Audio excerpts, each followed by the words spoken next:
Okay, guys, this is another Nerdz Rambling podcast, and this is a special episode because this one's for the ladies. I have three special guests. You guys should be familiar with Donisha. Hey. We have Alexis. Hi. And we have Miracle. Hey. I'm sorry. Hey. I could interject. Let me get up. There's no right or wrong way to do this. Okay, so it's been a few things going on this week, but right before we started, we were having an interesting conversation. Might as well just keep that energy going. Yeah. So, Miracle said that the Beyonce and Jay-Z might be the real life Proud family. They are. Y'all know how cartoons predict stuff. Like everyone talks about The Simpsons, you know, like predicting everything. So it's just like, why can't we have that for black people too? And I really do believe that, yeah, the Carter Knowles family is the Proud family. Yeah, in real life. Who's the uncle though? Ooh, I didn't get that. Nas come through with the head wrap. Right. Ooh. I did not think that far. I was just thinking about the main characters. Yeah. Well, and grandma, like I could see Tina as grandma too. Like that makes sense. Thank you. Ooh, but the uncle. Grandma was wild, wasn't it? Grandma, well, grandma just didn't give. She just like did her thing, and I forget. Can we cuss? I forget if we can cuss on this or not. I edited it, so okay. it doesn't matter. Okay. There's an so uncle. do you think? There'll be a chicken noise. I'm gonna start putting those in just for my own pleasure. That's what you should. Yeah. Random. Yep. Yeah, no, but yeah, grandma was kind of wild on the show. She just kind of like did her thing, but I could 100% see Tina being like wild like that too. When the cameras are off, like I could see her being like, "You don't get your hey, look, give me my dog. I don't have time. I'm trying to soak in the sun. Leave me alone." I can see it. I can see it. Yeah. Yeah, it was just a thought, you know. How many kids are there? They were twins too, right? Yeah. So Penny, Yes. would be and now she's pregnant again, though. Is she? Wait, I think she was pregnant Beyonce's again. pregnant again. Stop. What? No, pause it right now. Have your Pause. facts straight. Wow. I gotta look it up right now. First of all, I'm offended. Where did you hear this? You do this to me all the time, and I'll be telling you stuff. You be like, "Oh, he's right." I'm like, Wait a minute. I feel like this was a minute ago. Okay, No. but like with her twins or? No, not with. Like with a fourth child. Yeah. Let me see it.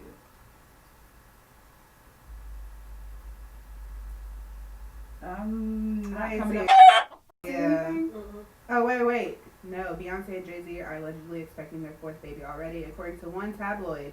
Which tabloid? Is it Mickey? Women's Daily published a report claiming that the brown-skinned girl singer, which is weird, brown-skinned girl, what? Clearly, they're not a black They're not. source. But no, that's probably what I heard from Facebook and stuff. I was like, "Oh, she." Like Beyonce pregnant before the photo, sparking speculation. All right. So we don't know. Her night out. Okay, so there's a picture of her with her night out. And she's covering her stomach, and she has a little bit of a. Yeah, that's what I was saying. Yeah, but it's just But you see, I formed it as a question. Isn't she pregnant? And y'all just come at. But it's been out there. It says pregnancy rumors debunked. What's the date on that? So she's just a little bloated. She just had a big one. And so it's also that thing of like, are women allowed to gain weight and not be considered pregnant? Like, why can't Beyonce just get? She been fit her entire life because she's been performing her entire life. Yes. You know, so it's just like let Beyonce have a little. Let her want to cover her stomach because she's a human being. Like, she don't gotta be pregnant. Yeah. You know what? Right. I can speak as a woman who has had 3 kids. Right. You look great, by the way. Go queen. Snap back. Thank you. Oh my God, thank you. No. As a woman who has had 3 kids, I mean, I feel like that, right? I feel like if I get even a little bit of a pooch, like all of a sudden I'm like, eyes like, oh my God, wait, what? Like, is it number 4? Right. Like, no. This is just what it is now. Right. Like, I don't know. Well, your case because you don't be out there in public like that, so people see you, and if there is one, they're like, every time she come out, she got her kid. Always pregnant. No. Yeah, but I mean, I think there's a lot of weird pressure with that. And now Beyonce, because she's always out there and performing, and she is always in tips. I mean, her physique is always like snatched all the time, at all times. Mm-hmm. I could see how a picture like this would make people be like, because she just, but she did say, I feel like, and y'all correct me if I'm wrong on this, but I feel like I remember after she had the twins, it took her a minute to actually like, you know, come out and start performing again. And she did this interview where she said, you know, I actually like was struggling to get back into shape after I had the twins. Like I had to really like work hard, and she put a lot of pressure on herself for that. So I mean, yeah, the homecoming she did. Yeah. She was doing. She was talking to. She FaceTime Jay-Z because she was able to fit into her outfit she's been trying. But apparently she went hardcore vegan and did all that, so she goes crazy. It was hard. Yeah. I don't know. I think we should just let her have. You know, she. But I was just trying to. I thought because the world put it out there, and I was gonna throw congratulations, just those stipulations. She can do what she wants. The article I looked at was from September 4th of this year. Yeah. Very recently, and she could be pregnant. Yeah, I heard this around summer. Yeah. So she could be pregnant, but I just want to, you know, give her some room to breathe. Just literally, just be a human being, baby. A lot of celebrities have gained weight from like being indoors. Yeah. It's normal. They out here getting it in, so she could have got pregnant. Ain't nothing else to do. That is. Plus, she rich. I don't know. We already made some money on just. I mean, you know what? I mean, honestly, like real talk. Around this other house we just bought. No, I think real talk. I was just more offended that I, as a Beyonce fan, did not know if she was pregnant. I'm like, wait a minute, right? Why do I not already know this information? That's where that outrage came from. I'm here to the streets. I'm out here.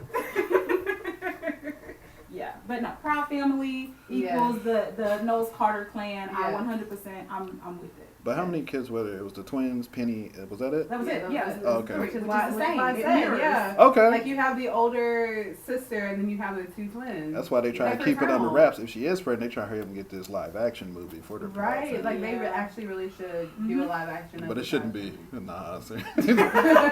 Maybe it could be Kanye, the crazy uncle, right now. Actually, yeah. But Kanye is going through. I feel like Kanye just needs to. He's going through a lot. So I don't know that him being in any sort of production is the right move. Yeah, my hope. Because he is running. What was it, Republican, for the next election? He was going independent because he likes Trump, so he wasn't gonna go Republican. Right. So. Wait, has anybody actually got their registration card and seen if his name is on the ballot or not? Like nah, they were telling people to write it in. It's irrelevant because no one should vote for him. Yeah, no. We've had one pop star become president. We don't need, or like celebrity reality TV show person become president. We don't need go to school for this. Like the next person I vote for needs to be in school for this. Because he never really, I swear, he never got real help after his mom died. So he never got that therapy. And then you're already a celebrity doing all everybody's yes He's in man. a bubble. He exists in a bubble that's like nothing that we experience because we can go out and be regular people and disappear and look like a certain way and go through things normally and no one's gonna bat an eye. Right. He does anything. Yeah. And then you married into a family that's super exposure and stuff like that. So. And then he married the most high profile family in America. Right. Yeah. So yeah, he didn't have a lot of space to do anything. And I think he has an actual diagnosis. I'm not 100%. Yeah, he said he got diagnosed or whatever when he had that crazy rant and he canceled all the tours. Yeah. He was like, I got done. I found out I'm bipolar. Right. Blah, blah, blah, which makes sense. But that's the whole thing about him and Kim going back. She was like, he's off his meds when he moved to Wyoming and all this stuff like that. Yeah, that's right. He did. He lives in Wyoming. They have a house. Yep, they have a house, a nice house out there. And he was living separate from the family. Like, he was staying out. So, I think recently, whenever he went to, where was it, Charlotte or whatever, and had that most recent, and other celebrities, like Dave Chappelle, tried to go up there and, like, go see him because he's cool with Kanye. And then he was like, man, it's crazy world. Tell some jokes, Dave. And he was just like, if he saw the video, he's like, tell some jokes. I came to help you, my guy. Wow. Did y'all see that? Like that where he went on stage and was had like a bulletproof vest on? Yeah, he did. And he was talking about like how him and Kim were considering having an abortion with North, their first daughter. And like it was y'all should go back and watch the clip because it was like see, that sounds like he was like in the midst of an episode because they can because when people are bipolar, what happens is like there's like a syndrome right before it where you're aware of the emotional spikes, but you can't do anything about it, but you're aware of it. When you're full on bipolar, you don't know when it's happening. You're deep in your delusion. And so, but if you're around people who are not willing to bring you back to like, ground level, you're just there. And then if you stay there, you'll just keep going further out. Like you need something to bring you back. That's what medication and therapy and like dieting for some people and exercise. Like they have to keep a consistent routine. Change is terrible sometimes for people with bipolar. So to have him be the kind of like celebrity that he is, that is probably slowly driving him mad, and he's gonna have a big crash, unfortunately, soon before he'll get the help he needs. Is he the biggest one that's been really diagnosed? ASAP. He's bigger than ASAP. Yeah, he is. As far as black entertainers, especially. Well, yeah. See, it's funny because when white entertainers do it, it's always like dehydrated. They say dehydrated or something, but you can tell it's probably something. But he might be the Dave biggest. actually talked on this. The show with Lil Dicky, his hype man Gutta found out while he was touring that he had. Well, he knew before he told him, but he found out when he wowed out in that shoe store with his mom. Well, like he was showing, like when they did the flashback, they showed like he was already when he was touring before. Spoiler alert, by the way, if you haven't seen Dave, go see it. FX. Pretty good show. I really did like it though. I was surprised. Yeah. You know what's funny? I didn't know that's like Kevin Hart produced like a LOL Network or whatever. That's his show. Oh, does he really? Yeah. I didn't know that. Yeah, you don't see any affiliation, but I'm cool with people making money behind the scenes. I want to be rich fine. behind the scenes and never see people. What about, what's her name? Jennifer, she, Blackish, the Dre's mama, that actress. What is her name? Jennifer. She plays everybody's mama, auntie. She does. Crazy all auntie. my life. Yes. I've been growing up with her being somebody's mama, auntie. Yeah. But she is diagnosed with bipolar. She wrote like a book, right? Yeah, she did. And It's good. Really good. She talks about that. She's very sexually open and all this other stuff. She's talking about how she's like now. She's like, I'll get any young. Ooh, okay. She's talking about. She was talking about some actor or some rapper or something. She was like, she said, I almost got him if I wanted. I was just like, wait, what? Look, I am here for that. I am here for the kind of confidence, right, that you can just be like, you know what? Like, I if I want to get these young cats or whoever, like, I'm not, As long as they're all consenting. As long as everybody's consenting. She's about to say, I'm not married right now. But yeah, no, I think like, living with mental illness already is like crazy hard, right? Being black and living with mental illness is like doubly, triply hard. Being an entertainer and being black and having mental illness. I mean, that's a lot, that's a lot going on. And so.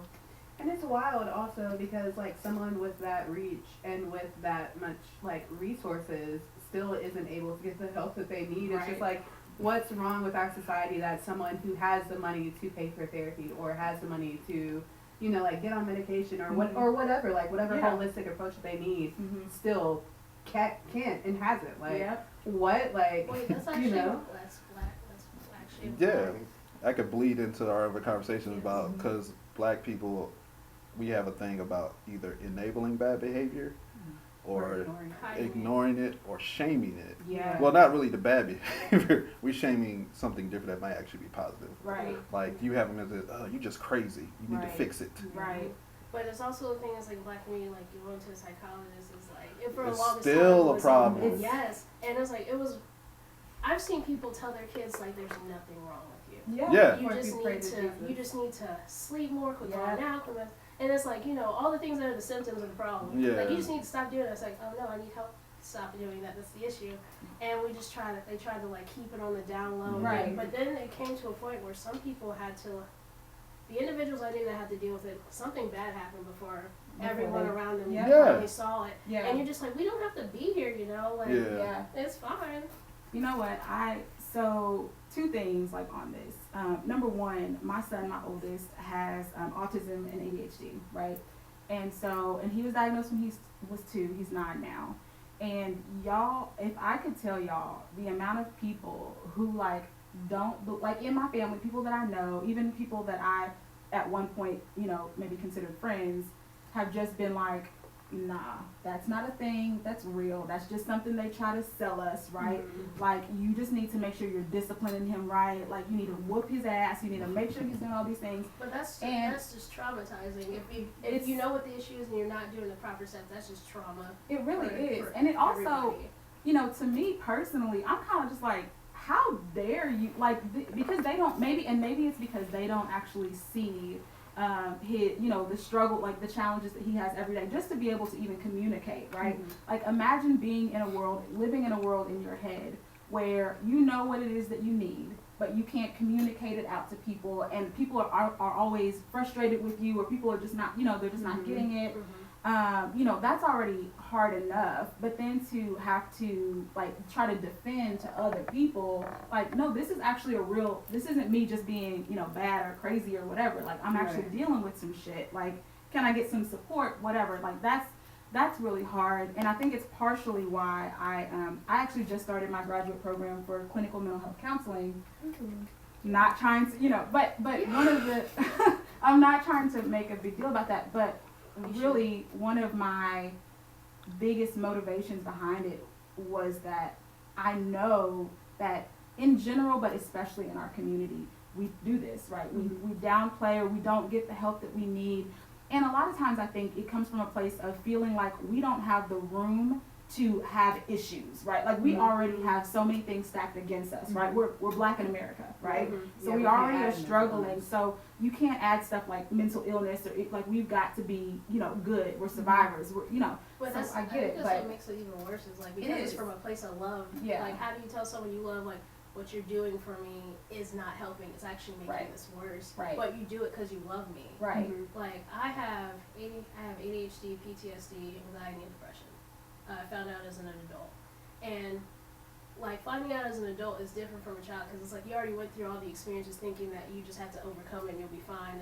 And then you find out as an adult, it's like, no, you shouldn't have done it that way. This is how you need to take care of yourself now and deal with it.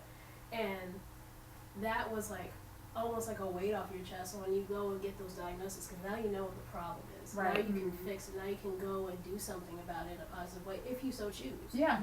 Yeah. That's real life. Because I too have major depression and anxiety, and my parents did not believe me for the longest, which is really frustrating as a child to go to your parents and be like, something's wrong, I need help, and they're just like, oh, if you just pray to God about it, or oh, if you just get better grades and go to a good college, like, or Black people don't do that. And while like I get that you like want me to have a stronger faith or whatever, like prayer without works is null and void. Like, you gotta meet whoever you believe in halfway. You can't just be like, I just want this and it's gonna come to me. Like, you have to work for it. Right. So in honor of National Suicide Month, like, shout out to everyone who's still here. Rest in peace to those who aren't, because like, depression is real. Almost got me many a times. I'm actually, like, not to make it about me, but since we're talking about it, 2 years and like, Black people really be going through it, and the world does not listen. I'm gonna add flames over there.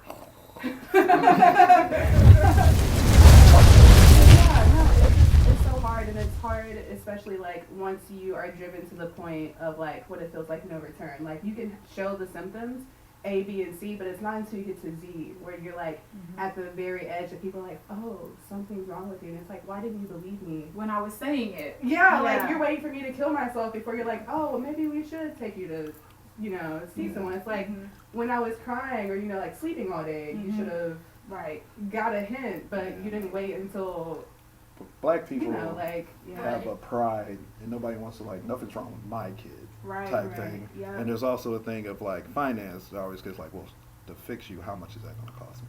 Right. Yes. Is that just going to detriment the rest of us to try to help you with this issue? Where I think I could talk you through it myself. If you just need to talk, I can talk to you. Yeah. Stop. That's the talk. What's wrong with you? All right, don't do that no more. Right. Because little things can set people off, and it can be triggers, and you're trying to explain that to somebody else. It's like, well, I went there, and I didn't have my pencil. It's like, I got pencils. What you saw this? But it's a whole thing of building up. So Well, people don't really, I think in general, have a good understanding of how trauma actually works, and so I think it's easy for a lot of us to be like, girl, what do you mean? I checked it. I texted you and was like, hey, you good? Like, I did my part, right? I was, I didn't know that you were going through all of that. Whatever. So it makes me kind of think about too, like, from like a human standpoint, like, what is my like human obligation to my brothers and sisters, right? Like, how do I make sure that I'm being like super present in the lives of people around me, and I'm making sure that I'm checking in past the just initial like, hey, you good? Or if I say like, hey, how are you? Like, actually wanting to know how you are, as opposed to just doing greeting that people do, you know, like, or let me know if you present. need something. Like, you reach out to me if you're feeling down. It's just like, if I'm feeling down and I can't cook for myself, what makes you think I'm about to sit here and tell you I haven't eaten the last 2 days? Right. Like, what? Right. Like, you just have to be more aware, more present with these people outside of that. Yeah. Are you doing okay? Like, no, I'm not. No, I'm really not okay. I'm really not. Yeah. Please wash my dishes for me. You know, like, please come do some laundry because I haven't done it. Like, just, you know. Yeah. But also, kudos to you for going to school. I imagine that it is helping you find a way to communicate. It is. It really is. It is. And it's also just, you know, I've been, you know, I'm 10 years post-college at this point, which makes me feel really old, like post-undergrad. And, you know, I've stepped into, in the last 10 years, stepped into the role of, like, wife, right, mom, right, professional, whatever. And, you know, the whole time knowing that, like, I'm not, there feels like there's a purpose, you know, like, that I'm supposed to, and this is not it, and just, you know, having a hard time kind of figuring out how to get to that place. But I know that for me, like, connecting with people and trying to support people through their journeys. I told you what to do. Stop it. Like, that's really important to me. So I'm really excited. It's a lot of work. I'm still full-time mom, full-time working, and now this, but I appreciate it. All the support. Y'all are low-key the Huxtables on the low. If this was like a young Huxtable. Why would you make that? Because it's funny. Just like thinking of us in college and y'all being broke. We ain't even got on the broke subject yet, but this is out there like that. It was funny because I got out early because I saw the system for what it was. I was like, y'all ain't about to get me with these 4 years. Let me get these certifications and get out of here. So I was the first one with a job, and I used to feed these heathens. You did. You were so good to us for college. But I never got that college. That's why I always visit them, because I never got the dorm experience or whatever. Like, cause I stayed here and went to school. But visiting them, I was like, man, going over the house, you ain't got nothing to drink. Low key, I'm still living my people's, looking for apartments. I was like, y'all ain't got nothing.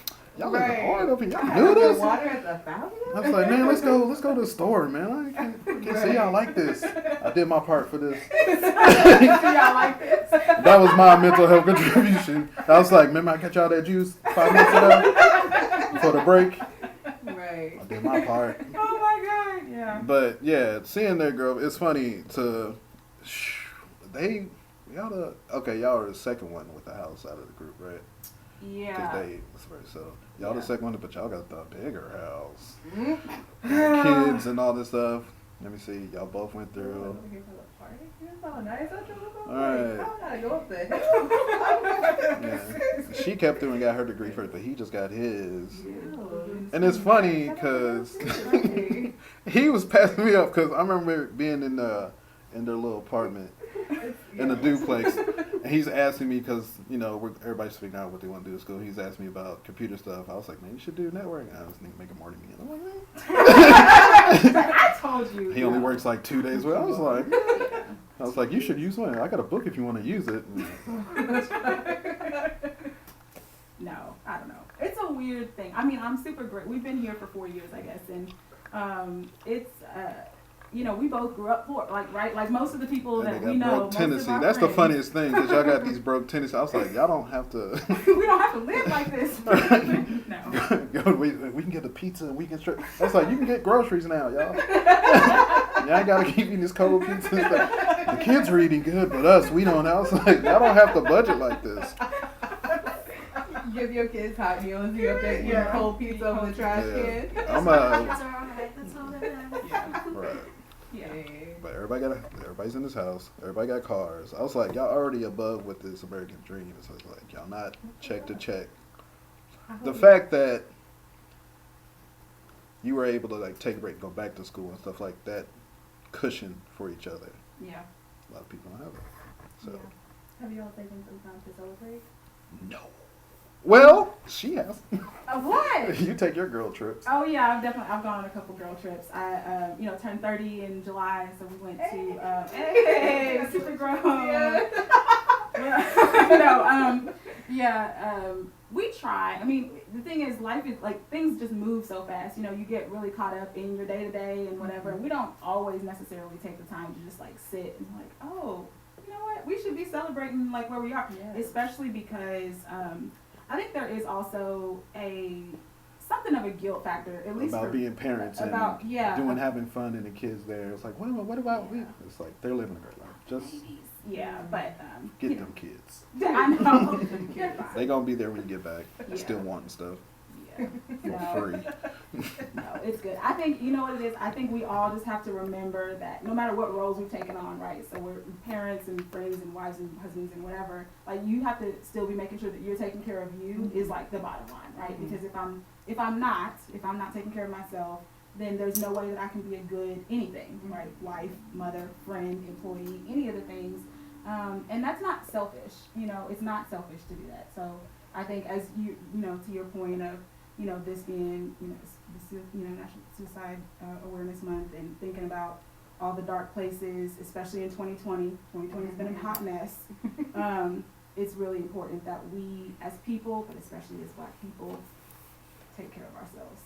And take some time to celebrate the wins, because it's really easy to get caught up in this bad thing happened. All right, now this bad thing happened, and you just so focus on the negative. And not that, like, you don't need to be present when you're going through the negative stuff, but also when you go through the positive stuff, celebrate it, announce it just as much as you do the negative. Otherwise, it feels like you're in a hamster wheel of pain. And who wants that? Like, what kind of life is that, to just kind of make it through one thing after another? But go, y'all. Look at y'all. Y'all whole ass adults. Yay wins, everybody. Wins around the table. Whole ass adults in this beautiful home. Like, I wish y'all could see this home that I drove up to, because it was nice. I was like, is this Will's house? What? Like, Hashtag goals. Yeah. Hashtag goals. Put a whole family on me, though. I was like, you got kids now? I was like, what? I can't just have a house, no kids out here? Okay, but it's like a 2-story house with a basement. So if it's just you in here, that's cool. Do what you want to do with your money. Maybe I'm trying to build for the future. Nothing wrong with that. Hey, who would have thought, as like weird little like Black kids, like that you would be in the places where you are? You know, it's crazy to speak on it. Yeah, it's crazy. I never would have imagined for myself that I would be in the place that I am. But that definitely came with a lot. I mean, I was definitely, y'all was a weird, like real weird. Wait, I gotta ask you, so what was the thing that they said, or, when you were growing up, what made you the weird kid? What's the stop doing that type? It's like, when they started questioning, why are you doing that? Oh, well, so I was a real, like, I stayed inside and, like, read my Harry Potter books a lot. Like, I was a real, like, my books are my best friends, right? Mm-hmm. And so, I used to, like, run around and talk about fantasy weird stuff and wanting to, like, have a dragon and, like, live amongst the, wizards and the witches and weird stuff like that. And I not only that, but also, like, I got a lot of the, you don't act like, you don't have Black girl, like, you act, so you're weird, so, it's just like, can you chill on your wants and interests? Right, can you just calm down, can you act like you're Black, please, thanks, like, nobody knows where you came from. And that's what it's kind of one of those weird things where you realize you're Black, it's like, oh, that's different? Sometimes it didn't have a color growing up, and then someone colorized it for you, this was weird. Hey, I got a question for you, Alexis. Did you feel like you had more of a bailout since, your big brother is a super nerd, or he made that normal, us coming over? No. Is it when you went to school, or you were When I went to school, because me and LJ had totally different growing up, so we're 7 years apart. Yeah. He went to school in D.C. and U of L, and in D.C. and Louisville. And he went to UK. Skipped to college after that? I think he's not calling us. I feel like you're disrespecting me, but no. Since we had like major, like, it was such a gap. When I went to school, Mom and Dad had like moved up in the world differently. Like, they went from like bases they and had stuff to like glow that up. to like. Because when I first went over your house, and so that means I went to suburb schools, and then they eventually moved to the country, and then I went to a country high school in Indiana. The worst experience was probably in middle school when I went to a Christian school, and I would go and read comics. I got sent to the office for reading like Teen Titans, because on the cover was Starfire, And they said I was reading porn in school. She too thick. She was too thick for school. Because she was like, you know how she looks. She's too thick for school. That's what it was. She was like, she got body. Get out of here. You can't have that for the Lord. Just introducing the kids to Satan. You're like saying, bro, Plus, she's on fire, orange hair. Yeah. They thought she was a demon. Like, it makes sense, yeah. Orange. Like, she's a hero. Nah. So, like, for me, like, growing up, I was in schools where I was the only black kid.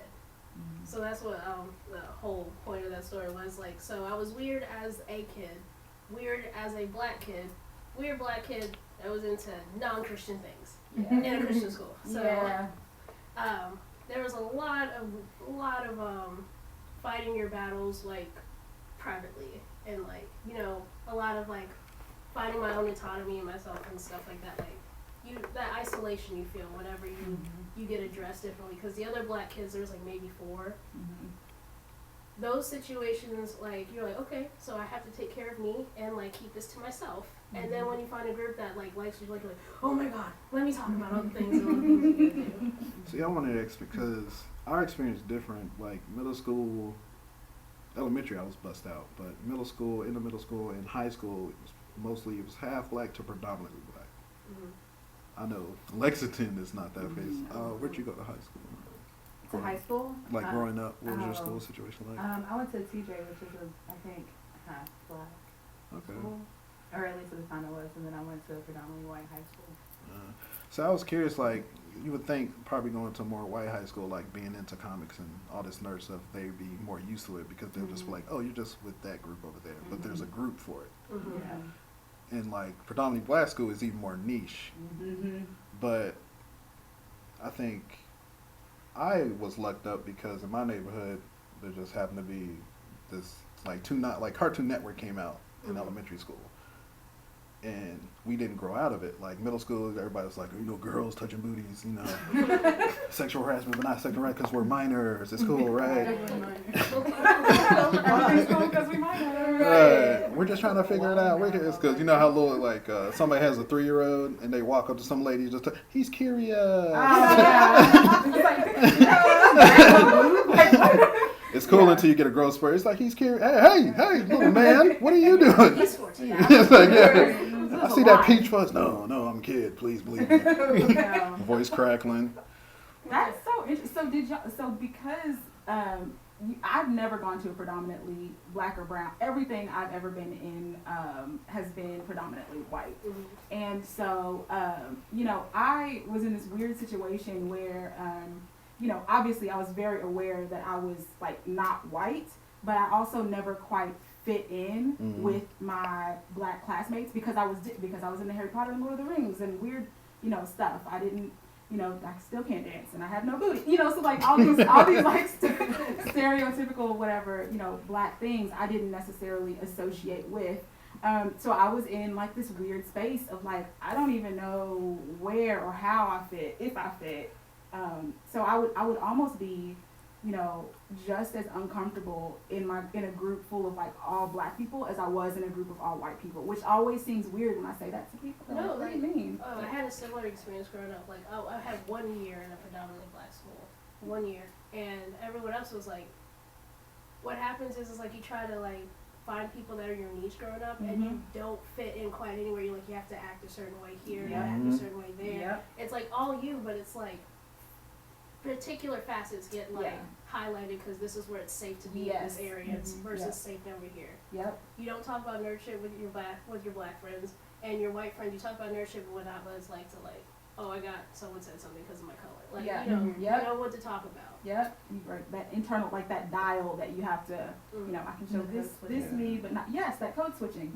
Which, like, black kids are just genius for, like, the fact that we can code switch. No one likes to talk about that. They're like, oh, use Ebonics or use A, B, and it's just like, bro, the fact that I can do all this. Yeah, that's survival. And literally. Know how to pick up things. Yeah, it was weird because, like, going to the projects that's, like, actually getting a house but still being, like, deepest of the deep in the West End, like, to the corner, and then getting bussed out to Shelbyville Road, where it's all white. Like, all the black kids up until 4th grade were one black, but they would go all the way through downtown West End up until 9th, Beach or Terrace, all on one bus. So I'm over, like, those are the projects. These hood kids coming.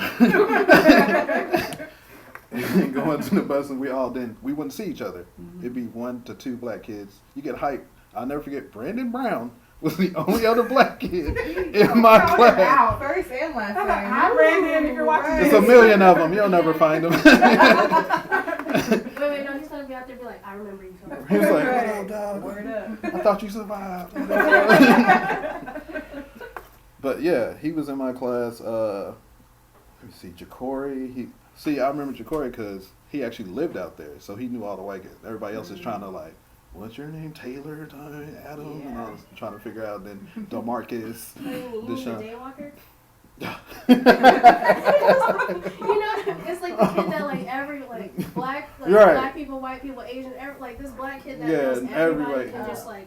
Just slide in wherever. Yeah, just do whatever. Because his parents took him to like some camp. He's the only black kid that went to camp, so he knows all the white kids for everybody else. So nobody else's mama could afford it. I know it's called a daywalker. Yeah. Just making so It's the other. Some people call it. Yeah, it's like it's the alternate to token. You don't want to be called a daywalker. Yeah, right. That was me growing up. Yeah. I was like not really. I didn't really have a group of friends. Like I sort of did, but not really. And I'm just kind of like. Yeah. Hung out with everybody because I just had a lot of interest, and I'm like, if I'm gonna do all this stuff, I just need the people who are interested in it. So I was like really into alternative culture, tattoos, piercings, as you can tell, like rock music, heavy metal, all that stuff. And so like all the black kids be like, you don't listen to rap, and I'm like. I'm sorry. Like I do listen to other things that's not, produced by black people. And so I would just kind of. So did you get over that that person who says things like, "Oh, you're not black"? I got told I was trying to be white all the time, and it's just wild because white people really just don't realize how they will steal something and then try to resell it to you as theirs. It's just like, do y'all not know? Right. We've been on this for years. Literally, I'm just like, body modification comes from like black and indigenous cultures in Africa. Like rock music was started by Sister Rosetta Tharpe, in the church, in the black church. Like you sitting here telling me that everything I listen to is white, or like what I want to do is white, when in reality, y'all was just up here trying to colonize. Y'all just came up and was like, this is mine now. It's like, no, it's not. You're trying to be like me. Let's get, let's just get it straight. Yeah. But stop telling black kids that they trying to be white when they just trying to, like. And that really actually reduces, like, the uniqueness of, like, blackness is so vast and varied and beautiful. In all these, like, there are so many different, I hate to even say types, but, like, there are so many different, we are so many things. And, it, to me, whenever somebody says something, because it happened a lot, like, stop trying to be white, it really devalued all that there is to blackness. And so that's always really bothered me. I mean, I'm just, and so it's only been as I've gotten older, as I've become an adult and met all different types of black people, that I realized, like, oh my God, we are out here. Like, we are all these communities. Doing like, I always felt like, I guess it's just me being like weird black girl. Like, I don't feel like I have a place of belonging. And, and now, like, seeing that, like, oh my gosh, there's, all these different communities and all these different things, it actually makes me feel really good for like my kids, because there's more exposure. There's more like, oh no, we're not just one thing. And we're all representation. Yes. For sure. Like, yes. I just went to a black artist meetup last night, and we were just talking about how usually, like, if you're a black artist, you're usually the token. If you're, like, trying to get published, or, like, trying to be in a gallery or museum or whatever, like, they usually have that one token black or brown person, usually not both. And, they have their token gay. And so, or, like, someone to represent the queer community. But we were just talking about how, like, it takes a strong black artist to be able to go to these spaces and be like, all right, now I'm bringing all of my other black artist friends, because like not everyone should have to fight to be in spaces that we belong in. Like to sit here and say that there are no black creators, like content creators or artists in general, is just like, it's a lie. And if you go and ask anyone, like sometimes black people too, if you say, hey, what is your top 3 artists, like contemporary artists right now, like just very few people can be like, the Indigo Kid, like whomever. And it's just, I don't know, like, yeah, just representation in any space is important, especially just for Black people. Like, we're here, we're doing this stuff, and we need to, see that our work is appreciated and valued. Because it is. Like, y'all beautiful. Yes. It's funny hearing the speech, like, that's white. Why you acting white? Then them to turn around and, like, don't embarrass me in front of these white people, act right. Yeah. It's like, so what do you want? How should I be acting? Like, why isn't the version of me that I am, like, why isn't that okay? Like, why isn't it enough just to be me? Sorry, my kids in the background. Beautiful Black children, we love it. We love beautiful Black children. Daddy is supposed to be on kid duty. I don't know what he is doing, but he's not on that. Uncle, work. Right. We cut all that out. Okay. It's like, I don't know what we're doing. Oh, wait. And action. Just cut it there. We got you, dude. Yeah. Sorry, we talked. Action. Right? Like, right now. So let's talk about Griffin. Right? Wait, what did you say?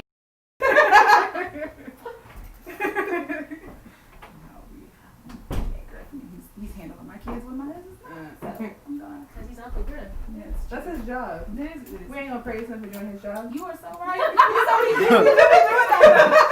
is like no. You don't need no cookie. This That is your is part of job. our truth. No, that is so part of our truth. We are always doing that. Why do we do that? Like, Because we support Black dads, that's why. but we don't. But Nobody's nobody. daddy here. But nobody pats me on the back when I like do what I'm supposed to do.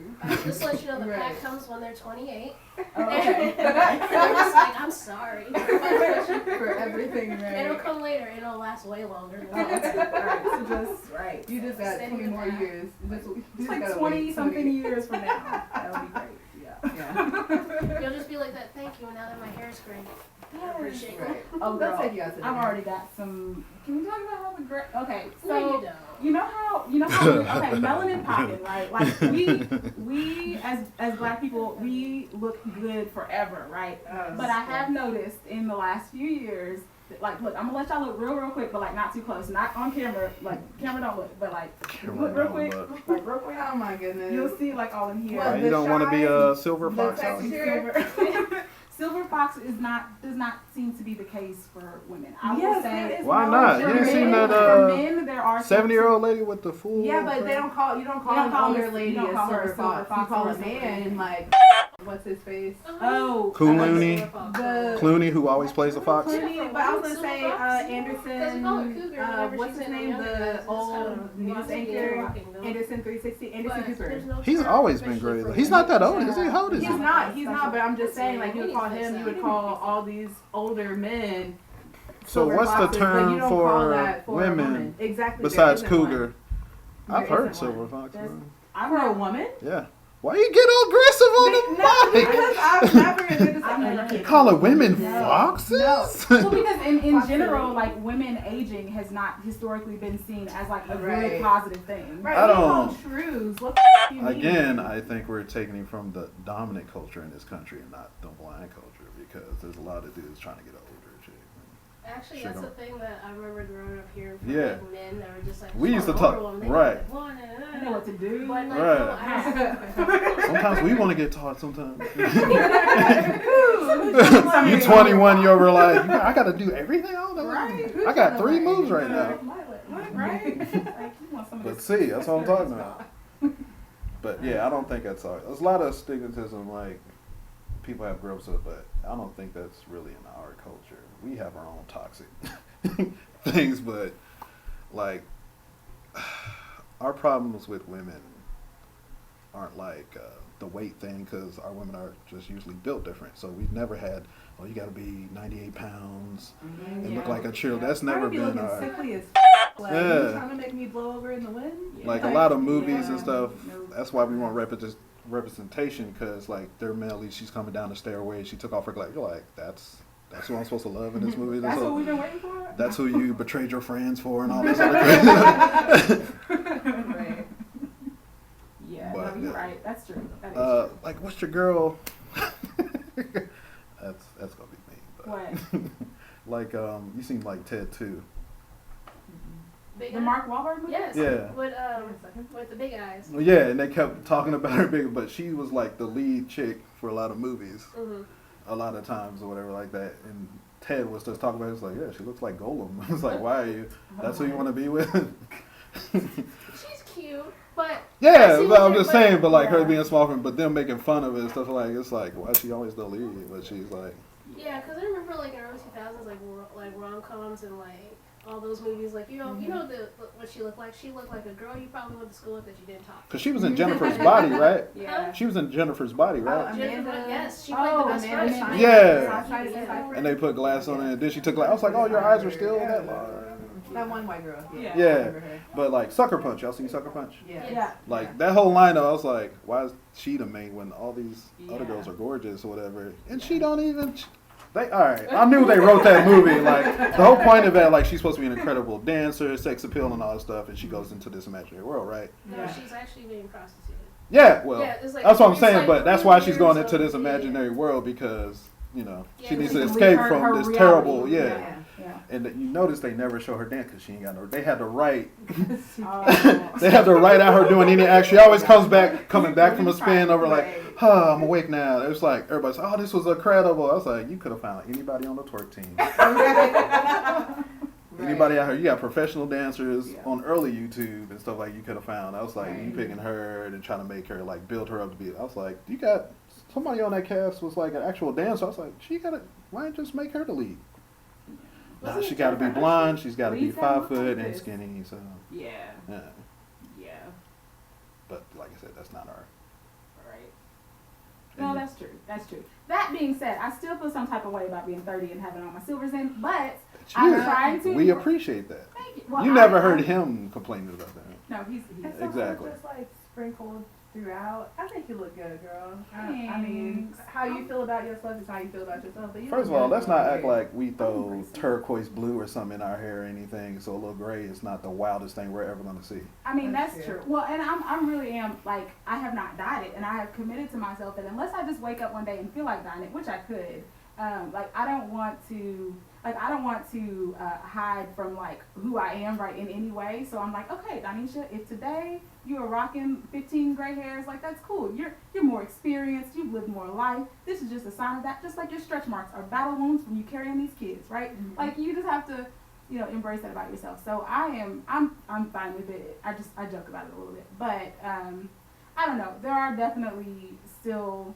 like, these moments that I have where I'm like, oh no, am I losing? Is this the beginning of the end? Am I losing it? Am I, all these things? And then I have to shut myself up real quick because I'm like, no, it's not. And also I don't want my kids to see me like down talking myself. That's like a thing that I try to be real conscious about because, I don't want that to seep into their little. I think black women need to realize how much power they have.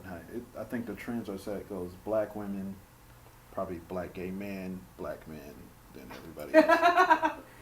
But really, what is that? So just setting the precedent of what's cool, what's acceptable, everything. It's really black women. Yeah. And you worried about everybody else, but it's like we're here to follow whatever you tell us is cool. There'll be a couple of dudes probably fighting back, but there's like niggas in tank tops are the thing. It's, shoot, start wearing tank tops. You're gonna get. That's true. Good point. Because typically you are the goal. So to get the goal, we'll pretty much follow. We really are. We are the goal, huh? Yeah, Exactly. nice. Everything you see, like, oh, this new wave of box braids, it's like they've been out. So everything is stolen from you. Stuff you've been doing for centuries. Yeah. Well, we can talk about like these piercings and stuff like that. People are kind of, oh, that's white. No, African cultures has been stuff like that. Like the sternum, it used to be a bone, then they put out a trick. They started building. They started playing with metal works and all that stuff. Right. Bottom is like, what's the thing with the ear loops? Gauges. Gauges. Mm-hmm. Gauges has always been a black thing in Africa and stuff like that. It became a white thing over here. Yeah. That's white kids do it. If you're in the punk culture, no, it's always been African. Yes, and people don't realize also that in different cultures, like they had different meanings, and you can tell someone's status in the community by what they what piercings they had or what jewelry they had in those piercings. What you call like how big it is. Yeah, like your status, your tribe, all this other stuff. Yeah. We like make this. We really do, and they just try to take take it from them. They try to take it and then resell it back to us. Yeah. So everybody just trademark whatever you're thinking about, whatever shirt you just made. Right. I'm gonna cut the sleeves on one side and trademark that stuff. Trademark. Just say Because trademark. Gucci's gonna come out with it next week. Right. Because like you heard the story, 2 Chainz made the shirt with the embroidered chains on it. Oh, no, I didn't know that. And then, like, all the big fashion stores came out was like, oh, you can wear the chain, like the goofy chains. He's like, I should have trademarked that Yeah. because all these, like, you see it at JC Penney or Knockoff. something. Yeah. Mm-hmm. He said, I could have been making money, but they were like, oh, black kids wearing it, that's cool.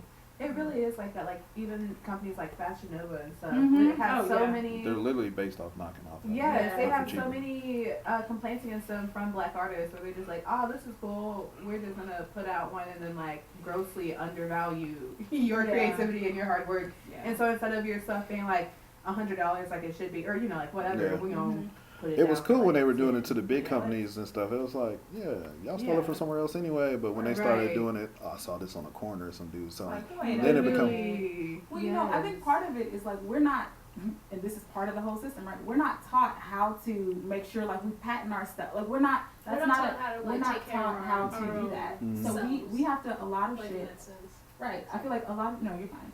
A lot of we just have to kind of figure out for ourselves, and we have to like get in groups with each other and be like, Yeah. wait a minute, hold on. How did you make sure that your design was like yours? Like how do you, like we have to educate ourselves because they don't want us to have the. I think we're naturally creative people. We are. Well, have you, like, I have a question for Grip, because I know you have, like, multiple things that you do outside this. Have you, whenever you're going out and doing things for, like, companies and stuff, like when you start putting your brand and things out there, do you get a lot of people who are willing to help you? Or what was your experience with that? Because All right, that's interesting because I don't like waiting for people. And it's funny because I like doing things for people. I get that, I guess, from my mom or whatever. Like doing this. Nerdz and Swag was, I didn't really want to be in it like that because I was like, I got a real job. I was like, I'll help you out, whatever y'all need, whatever. I get equipment, I can teach you how to edit, blah, blah. We can do this. Then it turned into, hey, you should. I was like, all right, let's just do it. Then it turned into like schedules. I was like, I'll just knock this out. It's a lot of things I do is just like, I don't want to wait. If I can get enough people to say yes to this, whatever, boom, boom, let's just knock it out. It might be another thing. I just don't reach out for people. I have questions or something if I'm really stumped, if I can't Google or research it myself. mm-hmm. But well, does that come from anything? The fact that you doing it yourself? Like, instead of, like, reaching out, or is there anyone to reach out to? there probably is. It probably is because I'm good with connecting people with other people. Mm-hmm. That's But yeah, I don't know. It may be another black stigma of just parents like telling, "Why don't you know?" He's like, "I'm 4. I swear I don't." You're the teacher of my world. Why don't you? So it's like, why don't you know? I should know this, I guess. So I should be researching this myself and doing this myself. Yeah. Yeah. like I have like a little bit of experience with like trying to get help with like trying to start a business, and it was a lot of pushback in this particular field, and a lot of people didn't want to work with us within the community. So that's something I like that's the reason why I asked is like, did you get a lot of help, or is this was just a unique experience? I think for black this field people that we were trying to get help, but low key devalue black people's thing. It's like, why can't you hook me up with? It's like, but they don't go into a store and ask for a hookup. And it's like you'll haggle with somebody just because, oh, I know you, or you look like you from around here, so why do I have to pay full price? Yeah. trying to look for a deal instead. It's like, you selling hot dogs for $1? Come on, man, I got fit. Come on, a whole $1? It's like, why is everything a whole $1? You got Jordans on, my dude. Why are you haggling with me right now?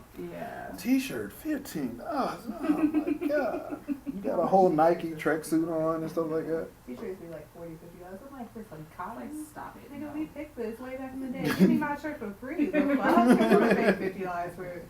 But Yeah.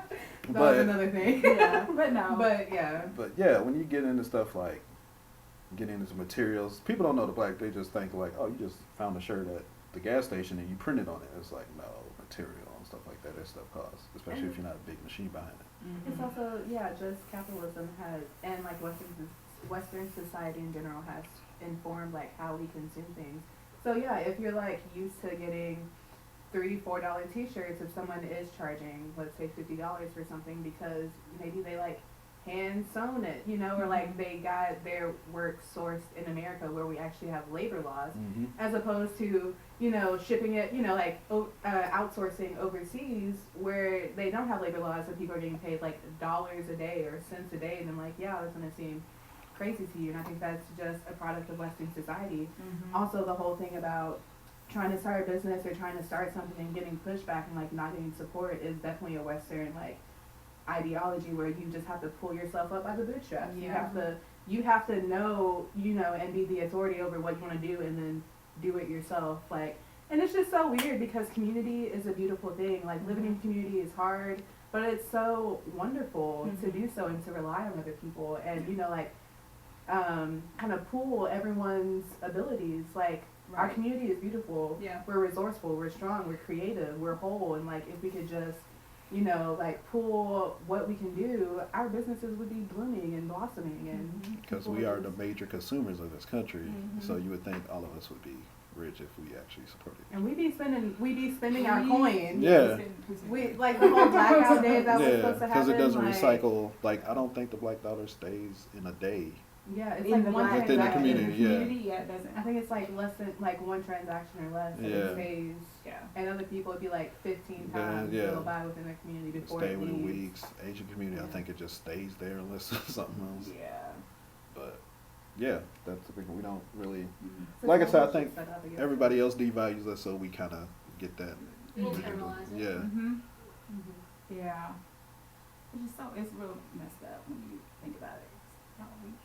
We could be, I mean, we are great, but we really, like, you know, we could really establish ourselves as, you know, in the way we need to. Also, when people say, I hate that, pull yourself up, like, listen, people who say pull yourself up by your bootstraps. It's not us. It's not us. I know, but I'm just like, first of all, how much labor we gotta do. Right. And also, like, if you're coming from a place of having never done anything for yourselves, like, for you to tell somebody else, like, oh, just pull yourself, just do it. Like, what do you mean? Like, but you only got to where you are because you have had all. If you know what a safety net is. Like, stop it. That doesn't make sense. Like, you pull yourself up by your bootstraps. If you ever been like, you know what, I'm just going to take some time off. If you can take time off from whatever real life is because you have a safety net, then you know you're not pulling anything up by your bootstraps. You're just like, I'll just quit. I'll figure it out. There's no figuring it out. He's like, I just got to struggle through this gas station job. And just hope. I'm be on this call center. Hopefully they're not remoting in my computer while I'm putting out my resume somewhere else. And eating my ramen noodles. All I can afford for the next month is some ramen. Still in sugar packs at work. It's like, oh my gosh. Tea, that's got vitamins in it, right? I can just take that. Y'all, we used to, this is so off topic, but you said sugar to make me think of this. We used to take, because remember we're all poor, right? So we used to take sugar. Allegedly. Like Kool-Aid packets and sugar and put them in a Ziploc baggie, shake them up. And we would just be like eating it out like that. Y'all didn't never had like the mayonnaise sandwich and stuff like that? I used to get so hype off a mayonnaise sandwich. And then I remember, the Miracle Whip. Well, Miracle Whip. Let me not say mayonnaise. Regular mayonnaise. Miracle Whip. It's got that zing. And just have a Miracle Whip. My mom give me a sandwich. Me just being like, you're all right. You know, I give it up for my parents because, like, I never knew we were poor. Yeah. I didn't realize we were poor until we got in the house, and then my cousin started calling me rich. This is rich. I was like, I'm rich. What are you talking about? Because we got a big noodle pack now? Why am I a rich one? Because I'm going to take this up further, and we would do the Miracle Whip, but also for, you know, a little pizzazz, since we were doing it a lot, you'd add some ketchup and some mustard from time to time. And that's it on your bread. That's all. You wasting condiments. I didn't know you had it like that. You better save that ketchup for the hot dogs. Sausages, if we had it. If we had, you know, cut them up and make that shit. Vienna sausage straight out of the can. I didn't know. First of all, you ever start growing up and start realizing this stuff is nasty?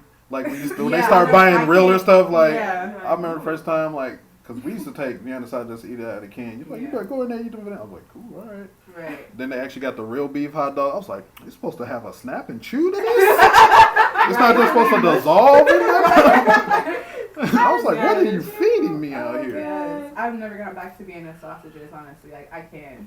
I cannot. Some stuff and give it up to the parents for like finding ways to trick your kid and hype it up like this is the greatest thing in the world. You want a mayonnaise? Like, oh, it's mayonnaise. Vienna sausage. You making noodles?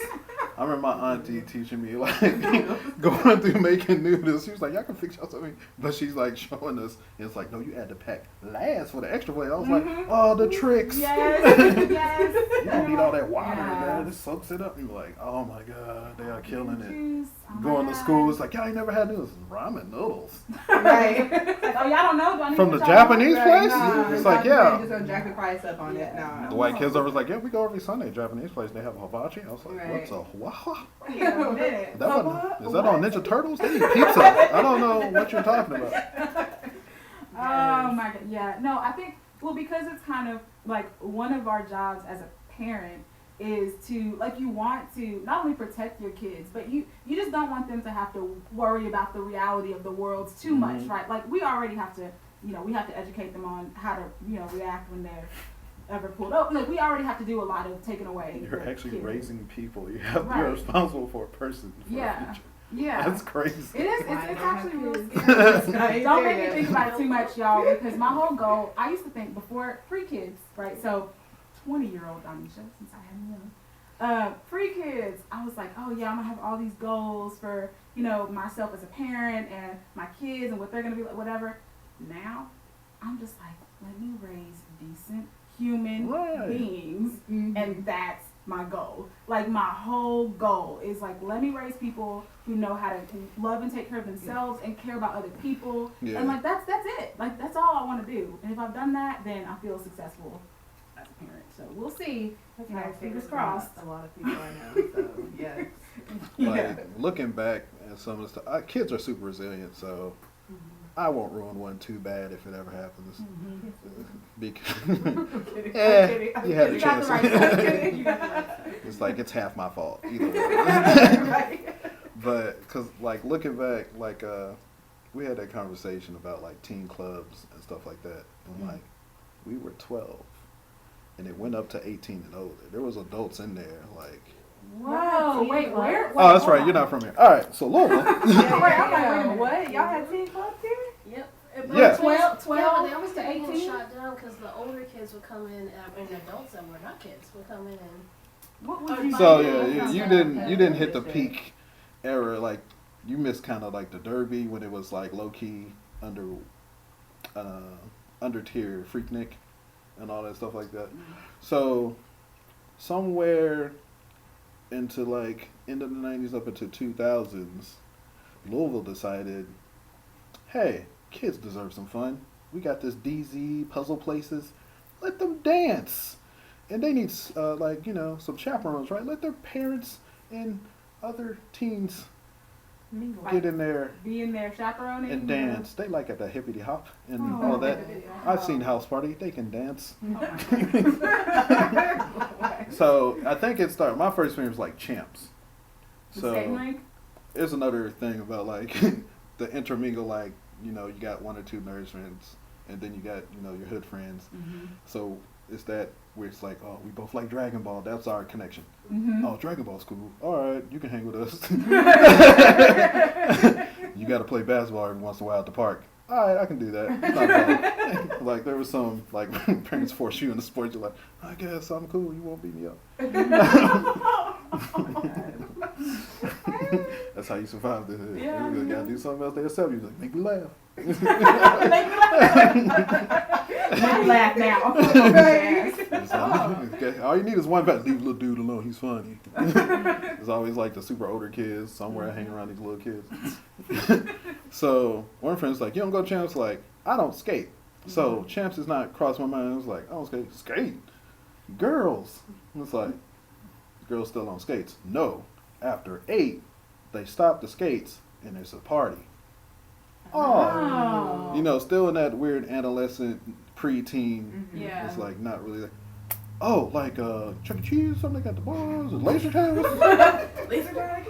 Nah, girls, you be dancing. This is like right before yin yangs, all this stuff. And so twerking with the pilot was like, they freak on you and stuff. Like, freak? Oh. What is, man, get girls' numbers. This is what, this is Get their parents' phone number. what the equivalent to sex was. For people who weren't having sex. No, not even like the freaking. Well, yeah, dancing and hopefully getting a girl's number that you're probably never going to call because the mom was going to cut you out. Right. Kids didn't know time frame. Yeah. And Right. no little boy should be calling this phone. Who was you? You live on it. She ain't allowed to talk to him. Yep. Click. Well, got her a whooping. Right. So, Wow. you go out there. It's just like they say. First of all, niggas get there late. Parents drop you off. So I don't even know if parents knew what their kids were getting into. Ours didn't because they never came in. It was always Like, whose mama's picking us up. Right. You had to negotiate whose mama's dropping us off, whose mama's Yeah. picking up because they ain't going back out there. Right. And it's only to the same night. Y'all better figure out or y'all just stuck. Right. So, first of all, we had to act like we skating. Me, I can skate on carpet. Cool. Cool. Smooth as on carpet. Ha. Ha. Where's the wall? I got 3 moves. On that wood floor, it's like a cartoon. Nah. Oh boy. Smooth on carpet. Okay. Killing the carpet on those 4 wheels. So he was like one of those guys who just leaning on there. Yep. I got the one smooth push off. Fella cool She's like, come posted dance up right with me. He's like, here. no, come over here and talk to me. Like, you know, the built-in bench. Yeah. I can get up from the built-in bench, take my back leg, and do that smooth push and just glide for a minute. Like, hey, what's going on? So you reach to the next one? She's like, let's go to the floor. And I'm like, oh, you got it. You want some drink? Right. I got $5. That's like 5 drinks. Right. Oh my gosh. Okay, so it turned into a club. Yeah, essentially. take off your skates. Everybody turn in your skates. Then, of course, everybody know Juvenile for the 99 and 2000s. Yes. 2000s. So Yes. that started popping off.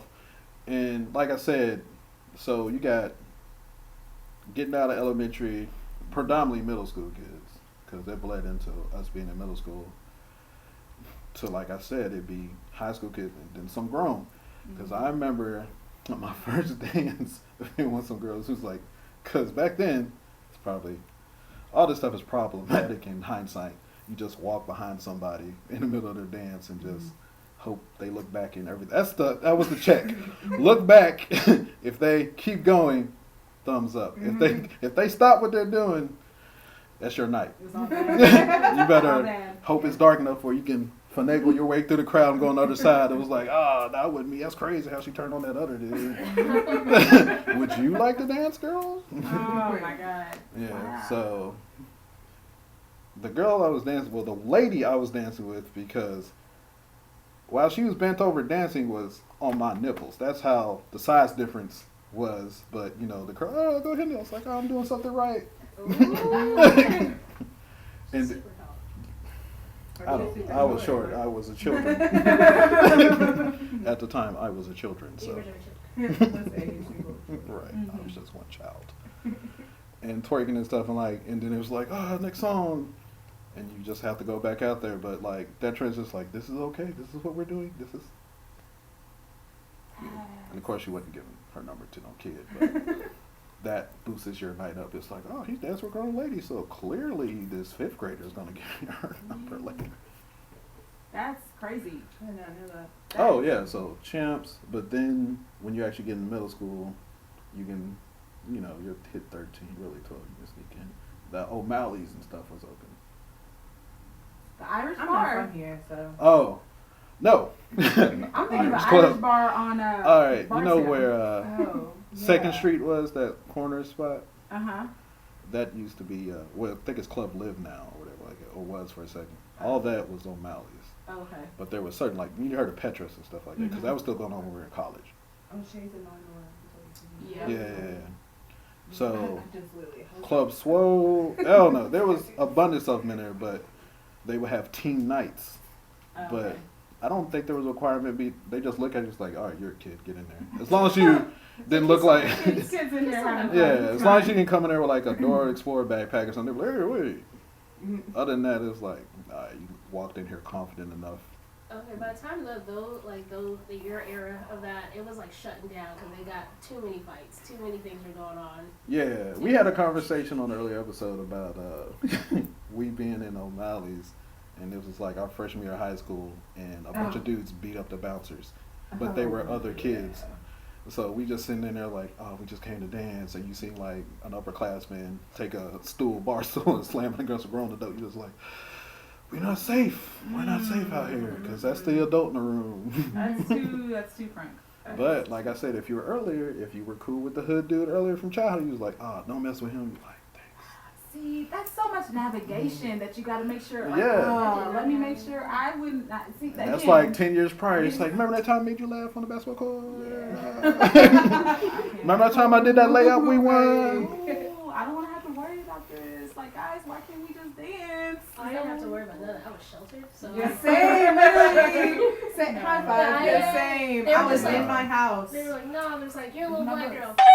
No, it's like, stay indoors, it's safe. Yes, literally. Yeah. Y'all up here talking about getting your Freaknik on at the kids' country club, and I'm over here like I was at Bible study. But no country club. It was a real I know. adult bar. I said kids' country club, but yeah. Like. But that explains why. What's skating for like church parties. I went skating in the church gym. Yes. Yes, at the church gym is where I skated, because you can't skate with the regular folk, otherwise Satan will come and like steal your soul. Oh my gosh. And also, you can't have your daughter going out there to go meet her friends on a regular night, because the devil comes out at night. They do. The devil's work. Only at night. He works and real apparently hard. Night starts at 7 and later. Yeah. Kind of like Hallelujah night when for Halloween. Did y'all have that? My little bits of church experience. I remember like they used to try to make like these fun nights where you.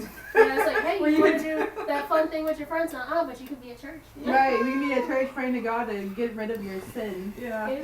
Like you sinner, you want to go trick or treating. First of all, church had all the lock-ins and sleep-ins, like no problem. Yeah.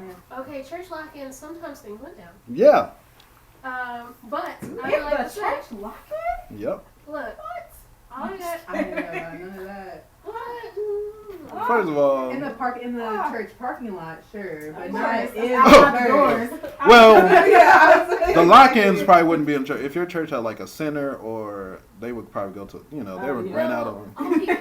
It wouldn't be with the pews. Not always have like that freak child that just knows like not putting myself out there, but just it's like no. But you make friends with other PK kids. No, that came later. But no, like other PK kids would be like, oh, what y'all doing in the closet over there? It's like nothing. Don't worry. It's like that looks cool. I was like, nah. No.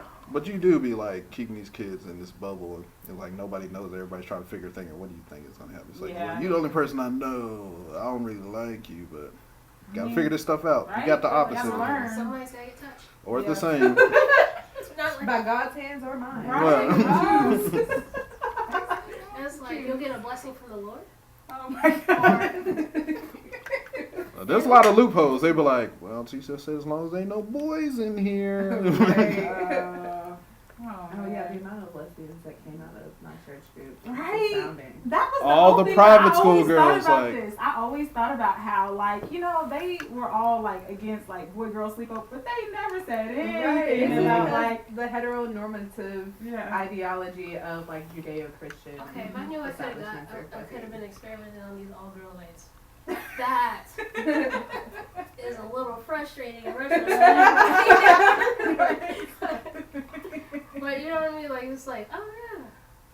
But no, what I see what you're saying is like, because you have to play with each other, you find out what you like a little bit faster. Mm-hmm. Like when it comes to like single play, because when you're over in the Christian like school and everything, like most of the time you stick with girls. Mm-hmm. Like if you're a girl, you stick with boys, and boys, you stick with boys. And that's why there's a lot of gay and lesbians that come out because you found out because and you be seeing everybody when y'all be changing and stuff in the locker room. You be like, it's like, I think I like that. Like, ooh, I'm turned on it. What's this feeling? I need to go pray about it. And then you pray about it, and God's like, you gay, and you're like, oh, that's right. Can I still show up for Sunday school, or does that mean something different? Right. Yeah, that's a lot of the private school kids were advanced because I remember. That's how I figured out bi and all that stuff. I was like, oh, y'all be doing that stuff I saw in Real Sex? I was like, what is that? Yeah, I was like, I thought that was for the movies in Hollywood. Oh my God.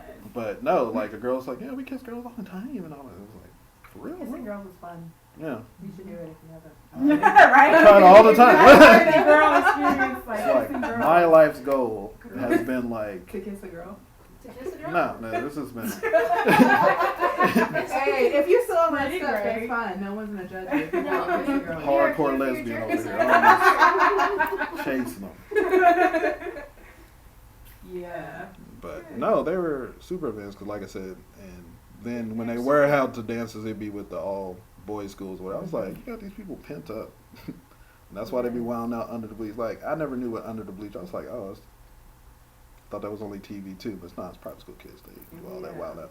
Yeah. They take great advantage of opportunities like chaperones over those going on. Yeah, they really did. They had operations over here. I was just over here like, no. Like They just need to teach kids sex ed, like point blank. Oh, God. our sex ed's like period. it needs to be real Teach these though, kids because we got a sex ed and like in middle school we had to sign permission slips and all that stuff like that. to get but- sex ed. Wait, was it Yeah. showing you You had to STDs? sign a Right, permission. We had to slip sign permission to slip. know how. Yeah, and your it was own body works. super scientific. And I remember a girl just asked us like, "So boobs how come guys can have it too?" Is I thought it was That's enough. it's just like random questions like he's like, and the teacher was that's just extra short Wait, fact. who had abstinence training in school? Raise your hand. All right, You talking about dare? No, dare is drugs. I know. No, but- Abstinence of drugs. No, No, we didn't have Yeah. abstinence, but we Nah. definitely had like only. So there was like it was one section of health, right, where you had the STD videos or whatever, and it wasn't like they were saying don't have sex, but they just didn't talk about any. They were like, look, here's this video, okay. You can watch. These are some of the disease that you could have if you have sex, and you could also get pregnant, and then that's it. And it's And like, then you die. that's the whole thing. And so they definitely didn't talk about. I mean, I don't even. No, they made sex sound gross. Like, Yeah. they did a great job of like just making you go. It And then you're wasn't- like, I don't think this is all the story to it. Though is what you find out. It's as funny. a Our teenager. sex ed teacher he was a preacher. He just happened to teach like social studies or what do you science? One of them, social studies, I believe. But he's the one that pushed for it, and he was like super cool. He wasn't an abstinent. He was just like, hey, this is what this does or whatever. Like, but like I said, he didn't go into like deep conversations and stuff. I remember one time we made a joke about like skinny. He said, hey, skinny guys might surprise you. And so it's like, you allowed to say this? First of all, I should have taken notes. Right. So we're like, this man's a wise one. What I would give for comprehensive sex education when I was younger, like, we got, the whole abstinence. You Yeah. don't have sex before marriage. If you do, you'll get pregnant. Wait, You'll did they die. ever make you watch like Lifetime movies? Yeah. As abstinent? Yeah. Wait a minute. Lifetime movies where it was always like abusive relationships and like Or she got pregnant. Everything's pregnant. extreme. It's like Yeah. super It exaggerated. was made us watch always- those in Yeah. school. We did it one time and it ruined my life. And now I'm stuck with him forever. Okay. Y'all ready for some real tea? Here we go. So Alright, let me give y'all tell me. some Donisha tea. So I think I told you this, Griff, when I was 17 about the commercial I did. You did a commercial? She won't show it to me. Show Oh me my this God, no, commercial. no. I Okay. didn't know I was here with a whole ass actress. I have a singular credit.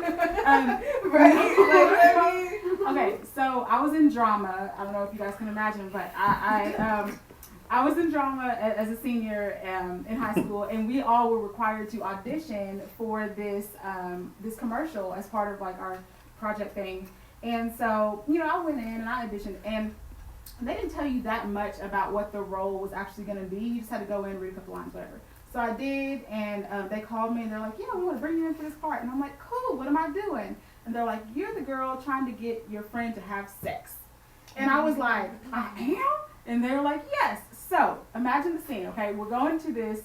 It was a legit company, too. It was a small company, but I'm going to say something. Y'all gonna say, that's creepy. We went to the producer's house. Okay, but it was, but it was like a nice neighborhood or whatever. And there was It's always lots a of nice adults. neighborhood. There was lots of Right, adults. it literally always Was it Elon is. Musk's name? It wasn't no, Right. but I had a friend with me, so I felt like safe, and I drove. So I'm like, okay, if I need to bounce, I can bounce if they don't poison me first. Right. So- Be kidnapping people. Yeah. So we're in the basement of this This is getting worse. I know. And there's like 50 like high school age kids or whatever. And the scene is like a basement party scene. So we got a red Solo cups that they put Coke and water in and like shaking it up. So it looks that's so good. So it looks like whatever. Yeah. And so the whole thing was that there were four main characters. The two people that were thinking about having sex, right? Mm-hmm.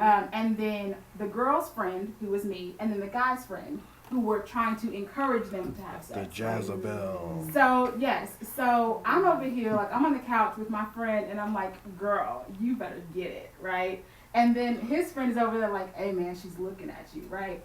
And then, like, they get up. They already go together. What's hilarious about it. She's looking at you. She's like, we're trying to really get them to do it. And they get up, and they go to this room, and they close the door. And then those thought bubbles, you know how in commercial they so they have these thought bubbles come up.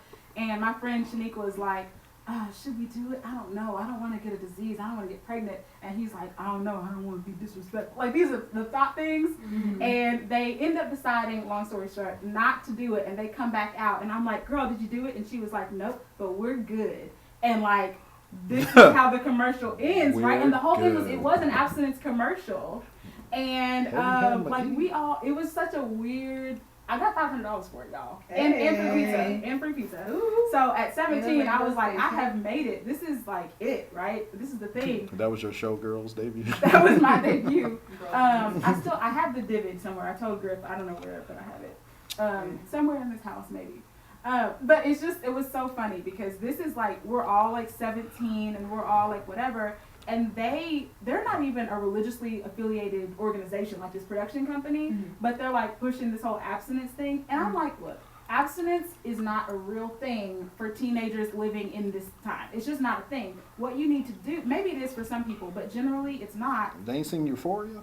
Right? Well, Euphoria wasn't a thing yet, but like the importance of teaching kids how to be smart and protect themselves and not think like I can get pregnant from kissing. Or like all these ridiculous things. I used to think that because that's what they told me. I was like, I can kiss nobody. That's not real. It wasn't until high school that like we had another sex ed class, and I was like, I can kiss people. Yeah. I had my first kiss when I was 18, y'all. Which I'm not. Yeah, it's not a bad thing. Like, yeah. I'm glad. Yeah. But yeah, it's just like I spent so much of my life with this anxiety and fear around sex, and when it's just like, bro. We all know we all have these feelings, so just let me know how to do it safely. Right, exactly. Let's not have these kids naive out in these streets. Like, right, just give me the tools to do the job. Yeah. The job won't get done. It's gonna happen. Is it gonna be done efficiently or not? Right. Point blank, period. Right. Right. And especially for girls and women, like the power of no is like that was definitely never a part of the conversation, right? Like. Boys, they need to accept no. Right. Like, y'all need to accept no. Because it's like they told women, it's just like you don't want to move down there because you don't want to be labeled all this stuff. And then like for a man, it's just like you're a little weird. Just don't be as weird. Right. They never told him like, oh, girl can say no to you. Girl can say no. Right. Actually, that's weird. Keep an eye on that. Like that's like so that. That's a good question for you. Like, did you, as a male, right? Mm-hmm. Did anybody ever have a conversation with you that was like about? I won't even call it like consent necessarily, but a conversation about like, hey, look, man, sometimes you might be ready for it. She's not ready for it. Like, if she says no, that's it. Or like, any kind of conversation like that ever happened. Like, you have to respect, I've had conversations from both friends lightly, not deep into it, but always about treating girls certain ways and stuff like that. And then as I got older, my dad's sex conversation was hilarious. Like the actual like, all right, man, we're actually talking about sex was hilarious. But there was like a collection of just random black dads throughout the neighborhood that I grew up around that were just like, hey man, don't be touching no girl without no. Yeah, it's like don't make them come to you. Don't rush in. Keep your hands until like somebody says it's cool and ask questions and all this stuff. But so that blew my little middle school mind. It's like the whole freak dance is contradiction from what you're telling me to do. But yeah, first of all, I grew up with an extreme fear of jail and anything. So anybody any girl just like the black girl diss is a fear that a lot of black boys have of the word ill. Ew. The word ill and not at just the silence and look at her friends' laugh is detrimental. Like right. Like that. Yeah. So if you grew up with that energy, just of like trying to talk to girls, having sex, you should have the same energy. Like there's no leading in. It's like just like, nigga, are you trying to go to second? Like, oh no, I wouldn't. I was trying to feel your heart. See if reaching over for the remote. Right. So any issues of like no and you're just like, all right, let's watch real sex. Yeah, so that fear of rejection was real, and like, especially in that way, like that's because hood rejection is extreme. That's why it was funny, like watching that whole catcall phenomenon. Mm-hmm. I was like, New York is weird. I was like, down here the girls are ruthless over it. Like this nigga trying to walk over here with them NBA pants. It's like my mama got it for me. I like the NBA. Oh my god, yeah, that's crazy. So you said no, huh? Yeah, I was like, no, I was like, nobody just. It's fine. I'm not that easy, first of all. Oh, you're not that easy. You gonna make them work for it. Right. Like, make them work for it. Right. What you do. It's like, I need a PlayStation 2 before you come over here. Bro, all these PlayStation 5 games are fucking. Oh my gosh. All of them, I'm just like, I'm dead every time. They were showing me all of them last night. It's like, what you gonna do for us? Yeah, Nob told me something about it being on pre-order, and he was asking me questions about it, and I said, listen, how much is this thing gonna cost? I mean, I'm not here for it. You're not here. Where's the love? I mean, I'll allow for it. Will you allow but for real, how much is it? Like this new one, P5? It depends if he wants the disc or not. One's probably $3 something, and the other one is $500 for the one with the disc. That's about standard now. Yeah, it's standard. I don't know. I'm not a gamer, so I don't know. It's cheaper than this other y'all got now. But to be fair, one of my exes bought me my PlayStation 4, so it's just like exactly. So I was like, but the rest were. I'm willing to negotiate about it. Yeah. We love a sugar baby. Yeah. What is it if they're younger than you? A sugar person. That's fine. Oh, you're talking if they're paying? If they're paying for things, but they're younger than you. They're still sugar because they're providing you. I guess you could be a sugar daddy. I think sugar baby is like when you're younger and Well, the initiation is usually the older person is always paying, so that's why you call it. But really, if you're receiving, you're the. And we love receiving. Yeah. Yes. Yeah. Yes. I just got a new plant today. Sorry. Just because since they're talking about it, I just got a new plant today. I got a Birkin. I don't know if y'all know about plants, but I We're like talking about plants. Well, some of us keep them alive, and some don't even. You need to not air out my business. Don't like even that. try. Leave that out the recording. Right. Listen there. Okay, The so plant what's is it called, a Birkin? Yeah, it's called a Birkin. It's a plant. It's not. Not the purse, but the plant. Yeah. No, you know what I was actually thinking of was a Merkin. Y'all, is that Where's a a Merkin? Are you making Is up that your words? No. Is that it sounds like a game thing. So you're gonna give him a Merkin when he comes around your block? I heard this term back in college, and Lex didn't be making up stuff. apparently, no, a Merkin was like a pubic hair wig, like a wig for your. If you were like a lace front, like a for lace your front vagina. for your vag. Did you see that didn't take off? Yeah. Have you heard about vajazzling? Yes. Is it basically like bedazzling your? Yeah. First of all, Y'all be doing too much, but do you? First of all, we made a movie. I don't know what the point of me when do you? You Bedazzle? Wait, Vajazzle. Because it's for vaginas and you put. Okay, do you pudazzle it? No. Look, I'm down. If you do, you know. I don't know. Have you heard? Do you have a Merkin? You can do it at home. Do yourself. Have you done it Once.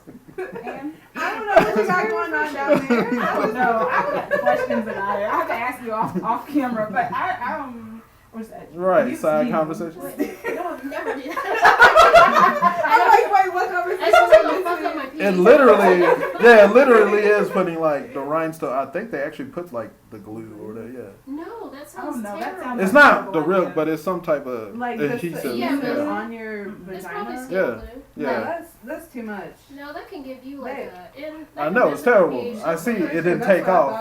Point blank It didn't period. take No. off. What Yeah. if that stuff sweats into your vagina? What you gonna do? Pee it What out. she think? Pee it out? Or- Do shit? Oh, girl, No one's gonna do all that. Well, first it's supposed to be up here, so that's a weird angle you're at to be sweating and coming. You know how every vagina looks? If All it's- vaginas are made differently. right? But No, I'm talking that's about right to in be there. in. Wait, are you Right. saying like right in the front? Like It's on the right there mound. where the pubes of it. It's On the literally mound. yeah. On the mound, not Yeah. the lips. Yeah. Oh, okay. No. I thought they were like doing No, front, it's like, it's to this is- replace I thought it was the pubic mouth hair. and the lips. No. Yes. Because pubic hair be on lips too. Yeah. You can look it up. But it was funny because this pictures. Yeah, y'all Google me about Beyonce quick. I mean, She says vaginally. Y'all like, oh, y'all believe a Merkin? Y'all believe Merkin with no question.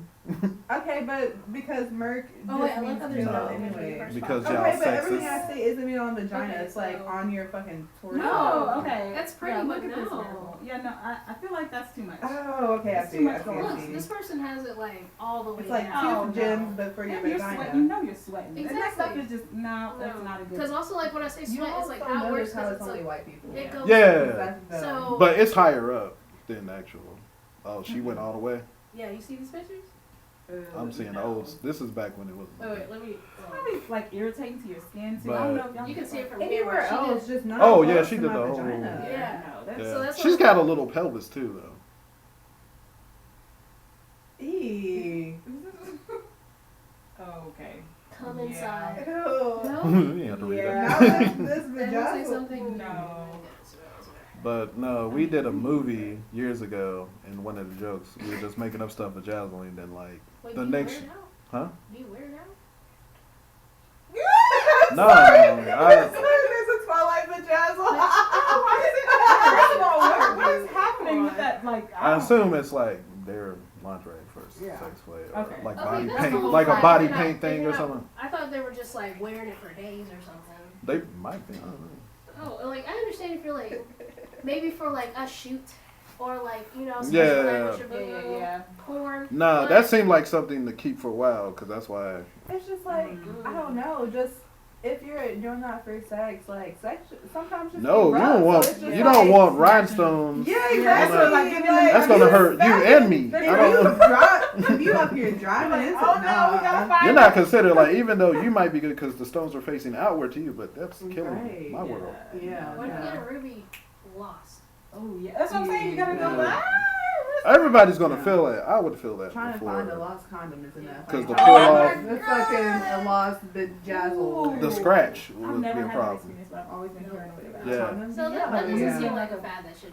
That's again, it didn't take off. You see, it was years. It didn't How take long off. did it take to Not that long. Okay. Because Like when you razzle lose a dazzle. condom, honestly, the best way to get it out is just to go. Yeah. Search- Diving. Yes, you go deep sea diving, and you Girl. just be sitting there over the toilet until it come out, and then it come out. And you just gotta, Wait, if they're still there, you're just gonna make them like, dude, you did this. Help. Yeah, you're gonna go it's in there courtesy to be say, like, hey, oh. I mean, hey, hey, yeah. get back in there. It's like, well, Somebody sorry. try to show off their Kegel tricks too much. You're like, that's what you get. Get back in there, and you better pinchy that thing out of there. But yeah, it's Yeah. interesting. Taking a turn, but Guess we'll talk about sex. So, always wear a condom important. unless you have a latex. Oh, sounds great. And that's just You can use expensive. yeah. We were talking about this before. Is lambskin still? Can you find lambskin out? Yeah, You still can. It's much Yeah. more expensive. It's like It's an like extra an each $4 thing. Yeah. already. Yeah. How much more expensive would it be? Like dollars more. Like, Because condoms dropped tremendously. How much are they now? I should know. I mean, I have So, not purchased, I don't know. You can I get feel a like $5. 36 pack for $5. Off of what, Amazon? No, you can go to Walmart. Oh, okay. Amazon, Same thing, you can say- Amazon owns Walmart. No, it used to be like 20 Right. for the like a pack of like what, like lambskins, like of a big pack like 36. I'm just saying, since they dropped, like condoms used to be crazy. 3 is $12. Now it's like, Yeah, so I maybe think at any lambskin gas dropped too. station. I hope the so. 3 be like $4 or $5. Well, they also have they have an alternative other than like lambskin, but that one is just. I heard that's terrible. It doesn't. Or whatever. The what? The polyurethane. Yeah. Does that anyone know anything about? I heard one of them is not even worth it, so you might as well just go lambskin. It just feels like loose vinyl in a dick. No. It's just not. Yeah, it's just like at this point, baby, we gonna take some birth control. You gonna pull out, and we gonna hope for the best. Yeah. It's like your shot. Or like this is like you've been tested, I've been tested. Yeah. I trust you. Yeah. I'm on IUD. We got this. We got this. Get tested. Definitely get taken care of. I don't even know if I ever seen lambskin, but then again, I'm not really looking for it. So it's literally just look at. there's probably only one brand just monopolizing the whole thing. Trojan. Yeah. It's a Trojan. It's Trojan? It looks like a regular Trojan condom. I just had it up. What it look like? Look it up. Durex. Durex. I was looking. Yeah, if it's Durex, it's a wrap. Yeah, that's Trojan. Durex ain't doing that for nobody unless you just want to risk that tip rider. No, I got it. Unless you want to what? Risk it because it only goes over the tip. That's the whole. Yeah. Yeah, it's not. No, they run smaller. They're super small. I don't be using it, so I don't know. No. They're not. I don't really trust the brand Durex in general. I got And they be having the coolest stuff though. They got all the glow in the darks, the tuxedo. Like they have the ribs. Yeah. They have the rib stuff. Yeah. You know what? It's hilarious because Trojan be trying to say they got ribs, like Magnum's got ribs, but it's only like at the base. It's only like 3. That means if you can get all the way down, you achieve the reward. we can talk like that. He's like, here's your treat. Literally. But it's just like, you gotta be like, you just really pelvis to pelvis, just like, you got that bass, girl? You like that bass? No. There's no, it's like, what about these moves I got where it's like, The his and hers condoms though, those are the worst. Because like, if you pop it inside out, it actually irritates the chick. Like, so if you don't know how to roll down the condom as like, let's say you're eager and you forget. Who's the dude forgetting? You feel it. I'm telling the story, okay? Shut it down. Oh, were you trying to on somebody else? Is that why? Because y'all mess it up all the time. Y'all just force it. I'm like, that's not the right way. It's not the right way. Wait, you gotta like pinch the little end, right? And then you do. I mean, granted, I don't have a lot of that experience, but right? It's as simple as that, right? Yeah, but sometimes like if they're being stupid, like they put it on like the other way. And the outside will numb your stuff. Ew. Because it's meant to make him last longer and make you feel better. So if it numbs down, you know. Nah, we don't do that. That's not sounding good. Let's just stick with the classics. Yep. So don't do it. The G-spot one is cool. That's all for the girls. Have you all used female condoms? I've never tried. I tried. Aren't they just big? Once. They're big. They look like a big sheet. Like it looks to me like or no, what am I thinking of? Not, it's. No, it looks like a condom that goes inside the lady, but it looks like a. But it's big. It sits inside like a little. It looks like almost like the old fake rubber nipples. They used to, on the cartoons or something like that. It looks like the graduation from a diaphragm cut. Yeah. Which they don't make. They still make they those? don't. I remember that being a big joke as a kid, like growing up in the like 90s. What? It's like not back then. It's like one of those things where it's like this can work, but it's not so great. So Along with they the don't have regular them. big condoms, they give them out of price. Good. You need to have that variety. That's where They do. Yeah, that's what I'm saying. They give it away. I be at Pride all the time. Well, not, but you know. When it wasn't COVID. So, why don't they just, somebody just bring the condoms? Why do you need the female condoms? It's like if he can't wear it and she, like, you know how the issues with condoms, someone's like, you hear someone say, oh, I can't feel anything, I'm allergic to it, condoms will fit. Well, Lady Condoms is like, oh, if he's not being responsible, she is. Okay, so I'm trying to really understand the situation. Y'all be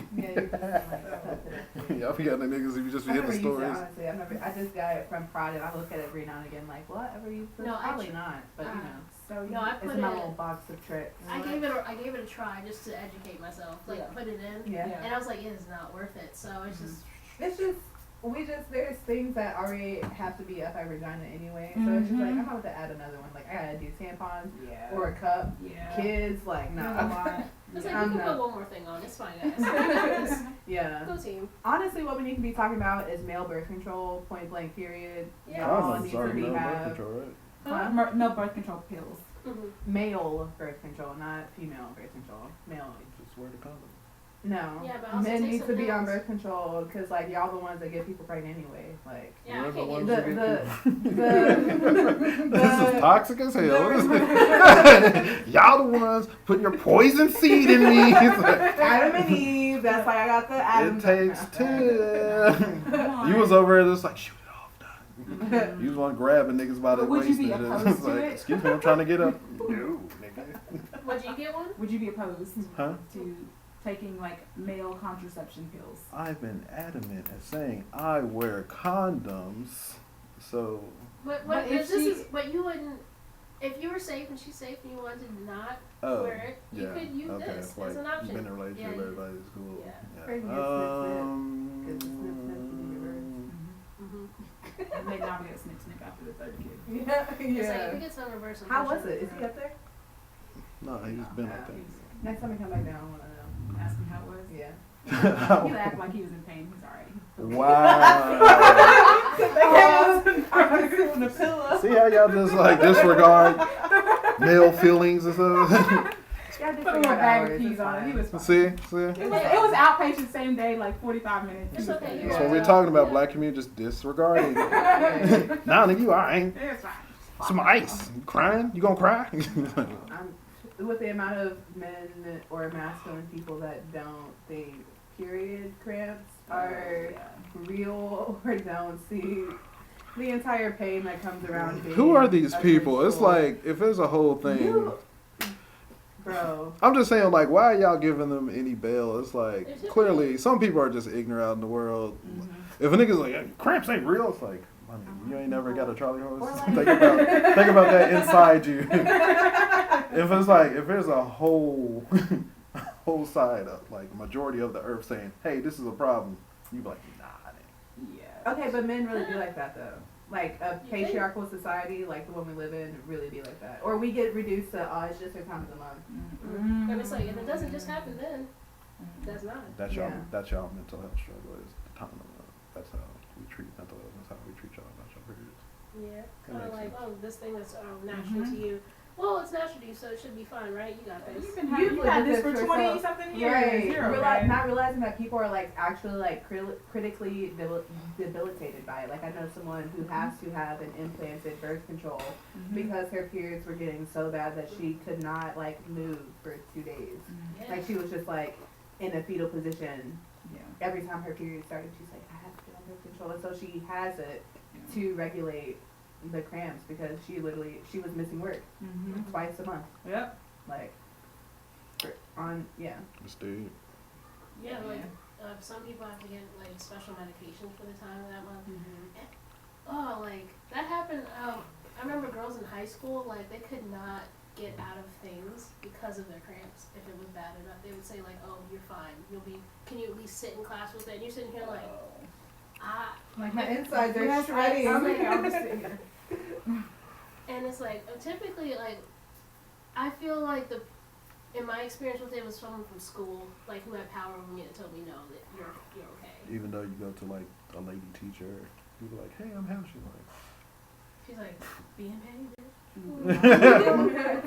Someone that's like, I had to go through it, so now it's like, that's petty. You can break the circle, please. Yeah. Right. You have the power to change your Right. But it's worse when it's like on other women when you're just like, you know, what believe me. Yeah. Yeah. Or if their cramps aren't that bad, just like me. It's like no. Some people bleed longer, heavier, shorter. That's why there's a whole aisle of different flows and products and stuff like that. Good for you for noticing that. I feel like a lot of men. You research what you love. Kudos.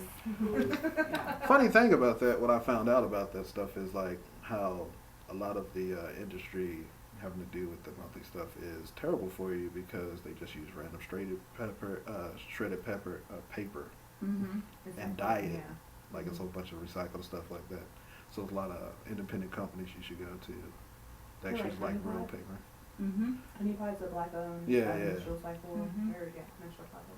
Because a lot of people are like, especially young girls, the first time they get like poisoning from it, stuff like that, from the dye and all this. Oh yeah, Have you seen that? infections or Because it changes your whole body. For like them, it's their first experience. So like anything foreign on top of this new thing that starts in the body is just gonna mess it up regardless. And then already it's like bleach and dye.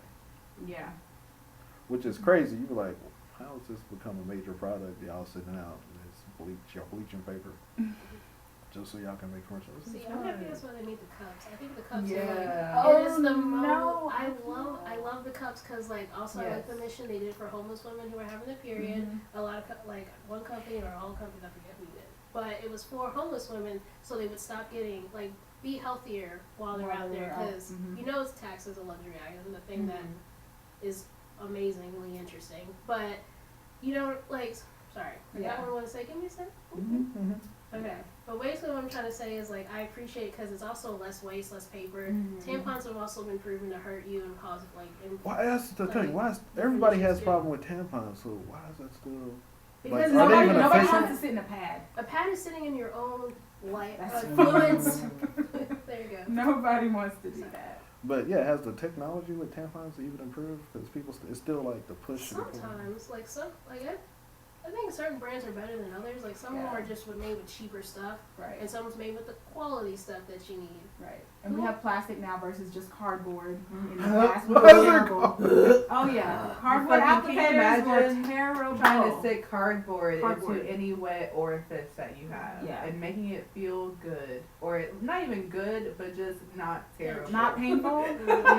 It's not a given paper at all. It's supposed to be strong. So why would? That was the primary. There's no amount of blood that can soften it up to make it go in like there easier. The marketing team, how they getting through it? And people are like, the cardboard, all right. Probably men, honestly, who probably just like we have, like reproductive laws being passed by men who don't experience it. I think it's honestly the same thing. But the cup definitely. Those white dudes born in the 40s. Yes, basically. Also, the cup feels less invasive. Oddly enough, even though it's like there's more of it, it feels. I mean, like, I'm sorry, I don't want to go into too much detail. I apologize. We're already in this deep dive. Talk about sex, let's go.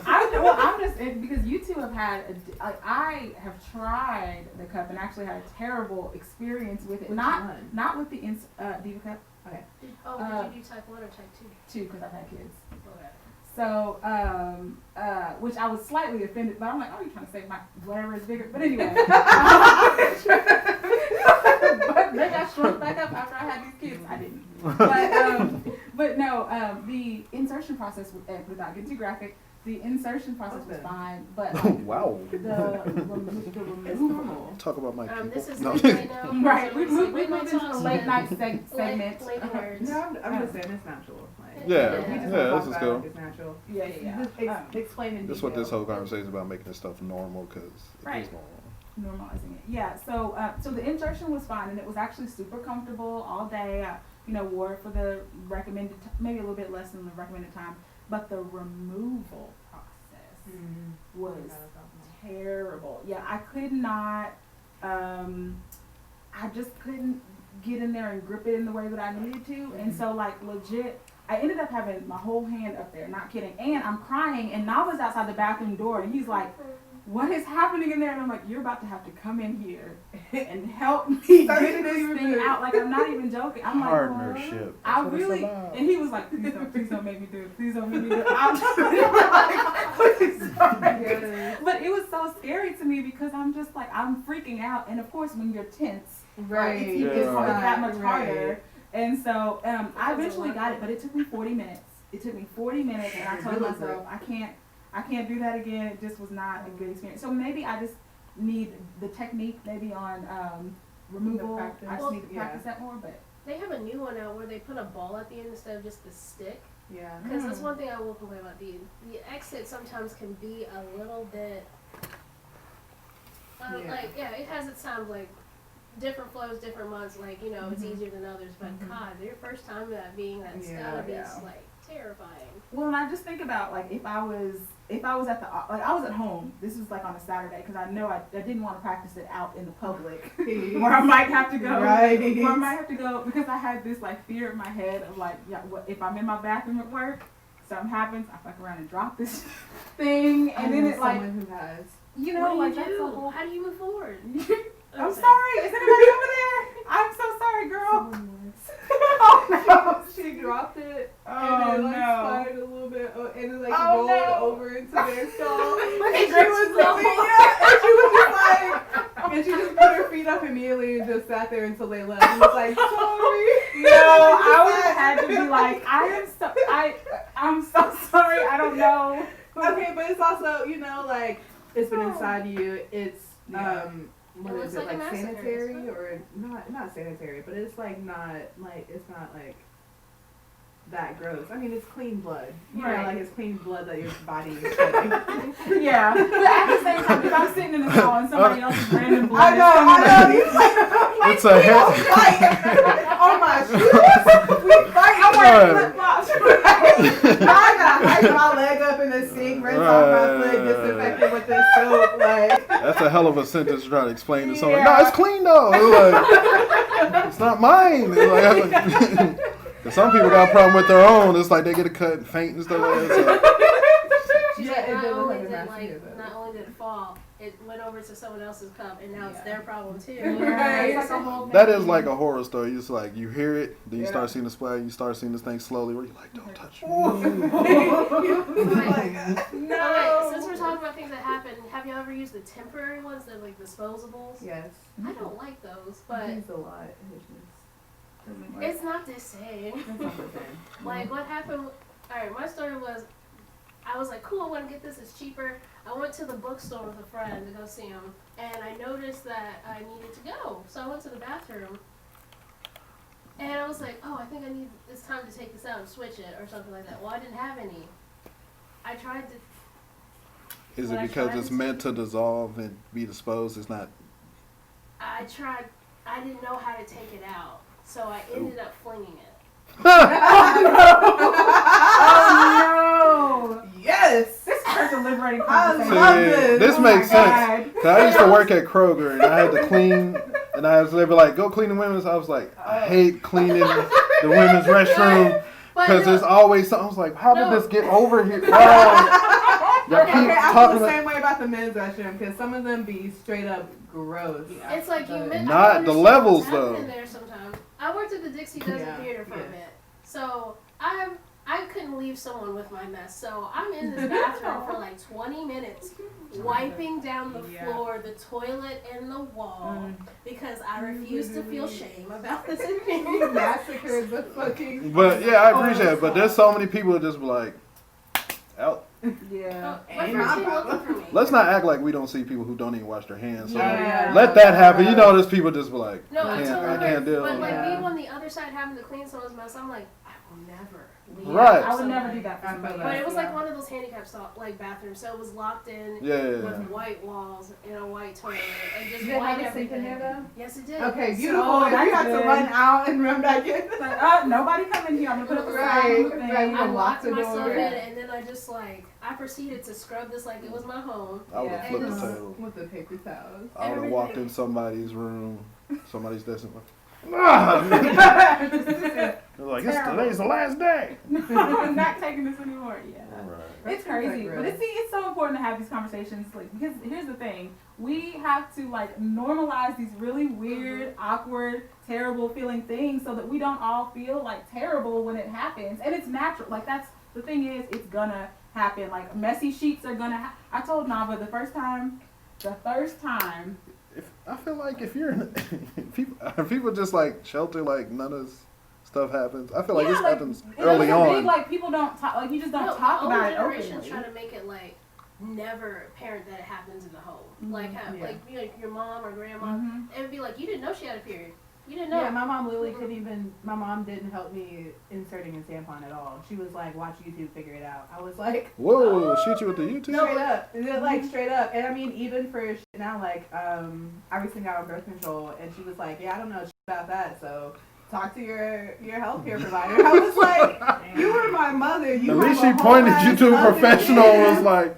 I mean, sure, but I'm just saying you're a 50-year-old woman and you don't know you can't help me with a tampon and you don't know nothing about birth control. So you don't know nothing. You have 2 kids? What? Yeah. See? But there's a lot of stuff. I remember. Yeah, my stepdad got snipped too, so she ain't had not too long ago, I tried to talk to my. But I do have Alright, I do have like a feel good story about it. Like one time I bled through my pants in high school, and I didn't find out until I got home. And my brother was home, and he goes like, "Hey, are you hurt? Is your booty hole hurt?"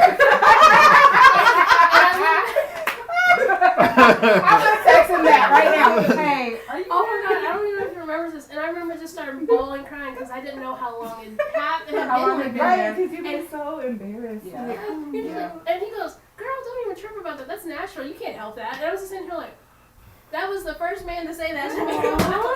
So I was sitting there like, Good. No, I was like, so it's not gross that you know that this happened? And it's like, it wasn't that my dad was rude or anything about it. It's just like my mom was very clean about it, and she would talk to me girl to girl, but she made sure that there was no evidence for men in the house to ever see. We didn't leave girl stuff out, no feminine products, nothing like that. That's kind of how we grew up. I seen the big pack and stuff in the trunk. I was like, all right. I just had to deal with it. It's like, you better get some chocolate and be real nice. Right. So, do you buy any of your lady partners whenever, in general? Have you ever, like, gone out and, like, bought tampons or bought feminine hygiene products? I think so. Would you be opposed to it? No. Why? I don't know. Some people are. Like, again, some men are just like, nah, you a full-fledged woman, we can't do that. But if I'm trapped in the bathroom, you better be able to go get me something. Get me right. Too, yeah. Give me the right one. Ruin a towel. You yeah, give me the right one. I'm gonna send you an exact picture, and it has to be this one. Yep. Has to. What's the big deal? If it's like, first of all, if it's out in the open in the aisle, why are you embarrassed about it? I mean, sorry, I don't know. That's your people. I don't know. What you say? It's not my people. The A girls, I don't know them niggas either. No, there was one time I was shopping with one of my guy friends, and I was like, oh, I need to pick up tampons. And I was just carrying it around, and he was just like, do you want a basket for that? And I was like, you be discreet? Like, the fuck I'm gonna be discreet it's for? the basket's still open. I need this. Yeah, I was like, I need this. And, oh, we need anything else? We can just kind of hide. No, this is actually all I need. Like, I'm gonna walk out of here without a bag because we saving the environment, and it's no thing. Is he embarrassed about buying condoms too? Does he like tuck his condoms under the bread? I know people who have been. Women and men. Yeah. No, I definitely was one of those people. Like when I bought condoms, I would just be like trying to hide. Like, right, not make eye contact with the person you're buying. You're just like, I need condoms because I'm gonna sin later tonight. But now I'm just like, bitch, give me my shit. Right. I need that one. I need that one. And do you have a reference or a preference between these two? All right, give me that one too. It's like, yeah, because I'm about to sin for less than 20 minutes. Right. Yeah. The comments from people when you buy condoms, like at the gas station, like, oh, you want to have fun tonight? Yes, I am. Did you say I was? Oh no, I was at when I worked behind I worked at Walgreens and stuff. Whenever people were like trying to be low key about their condoms, I was like, it's cool, bruh.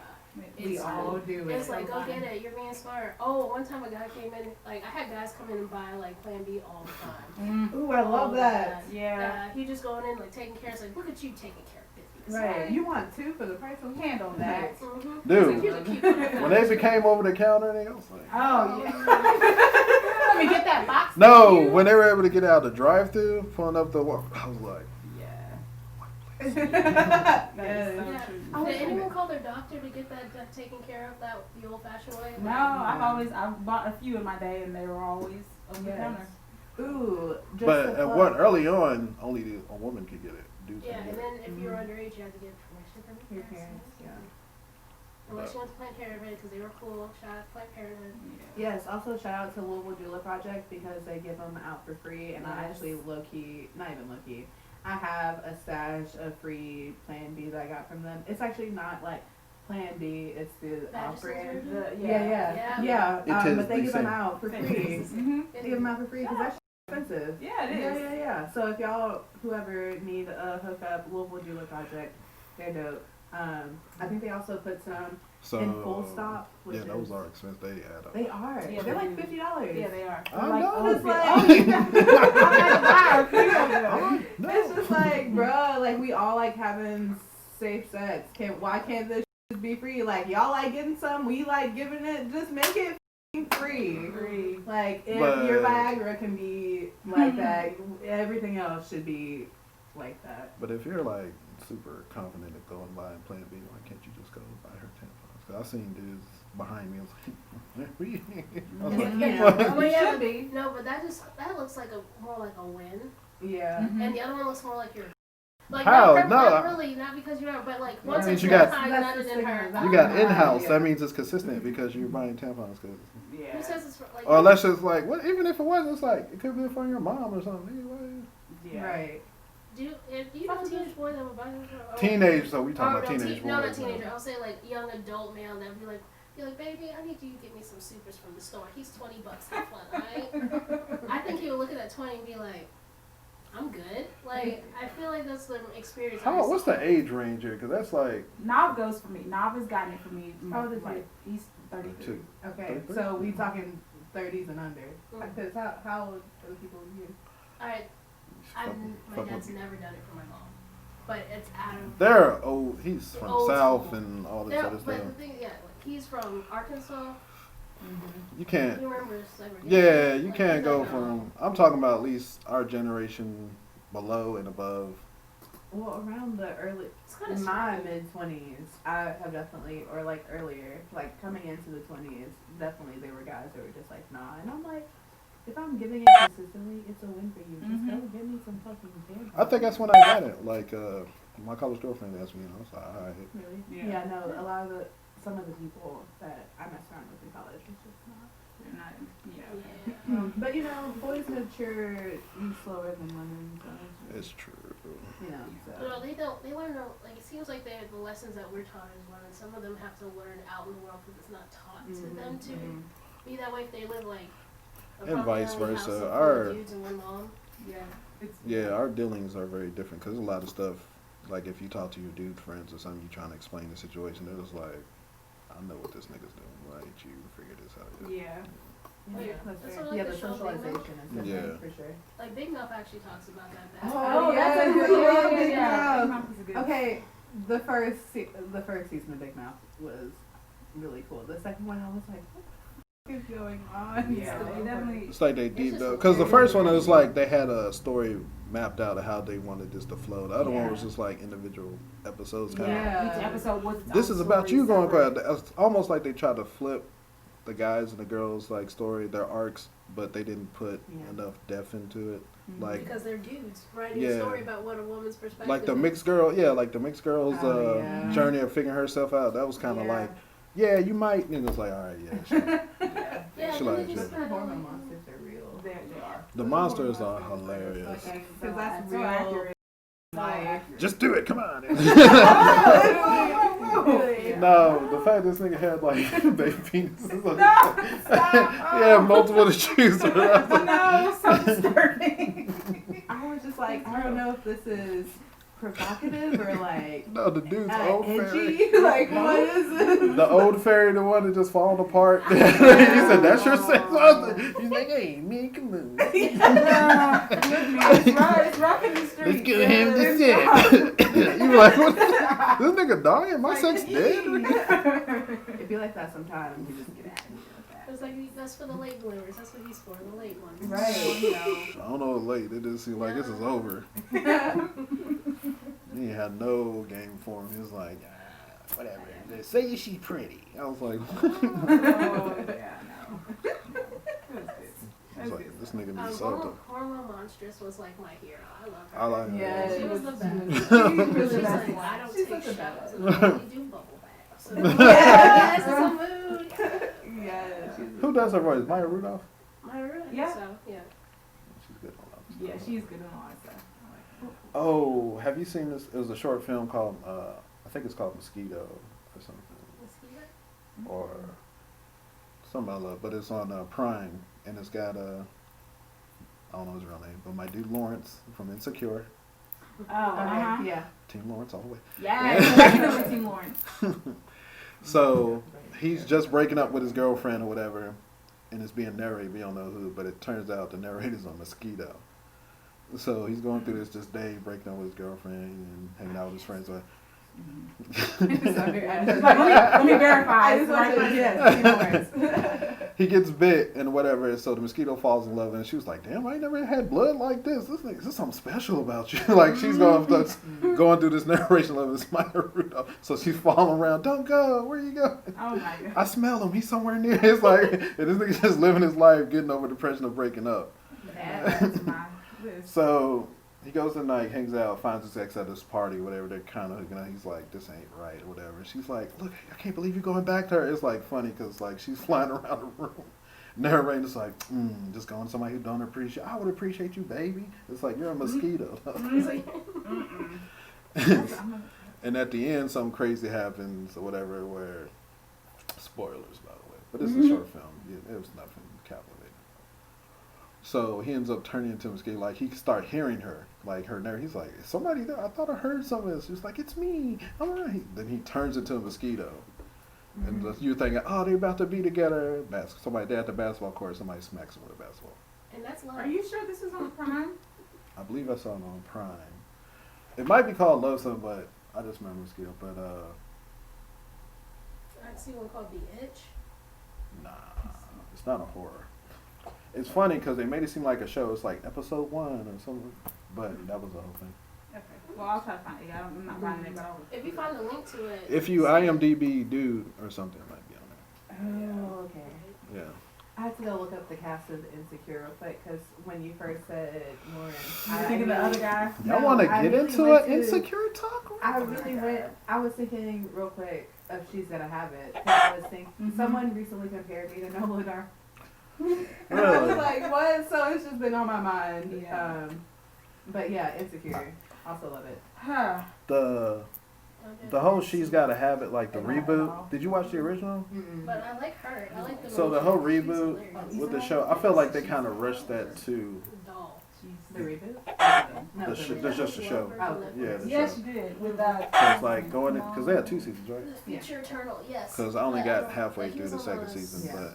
but I thought they were trying a little extra with the tropes of the dudes, and it's like, is this about her journey or trying to figure out these dudes or whatever? But like the dude who played Mars and stuff like that,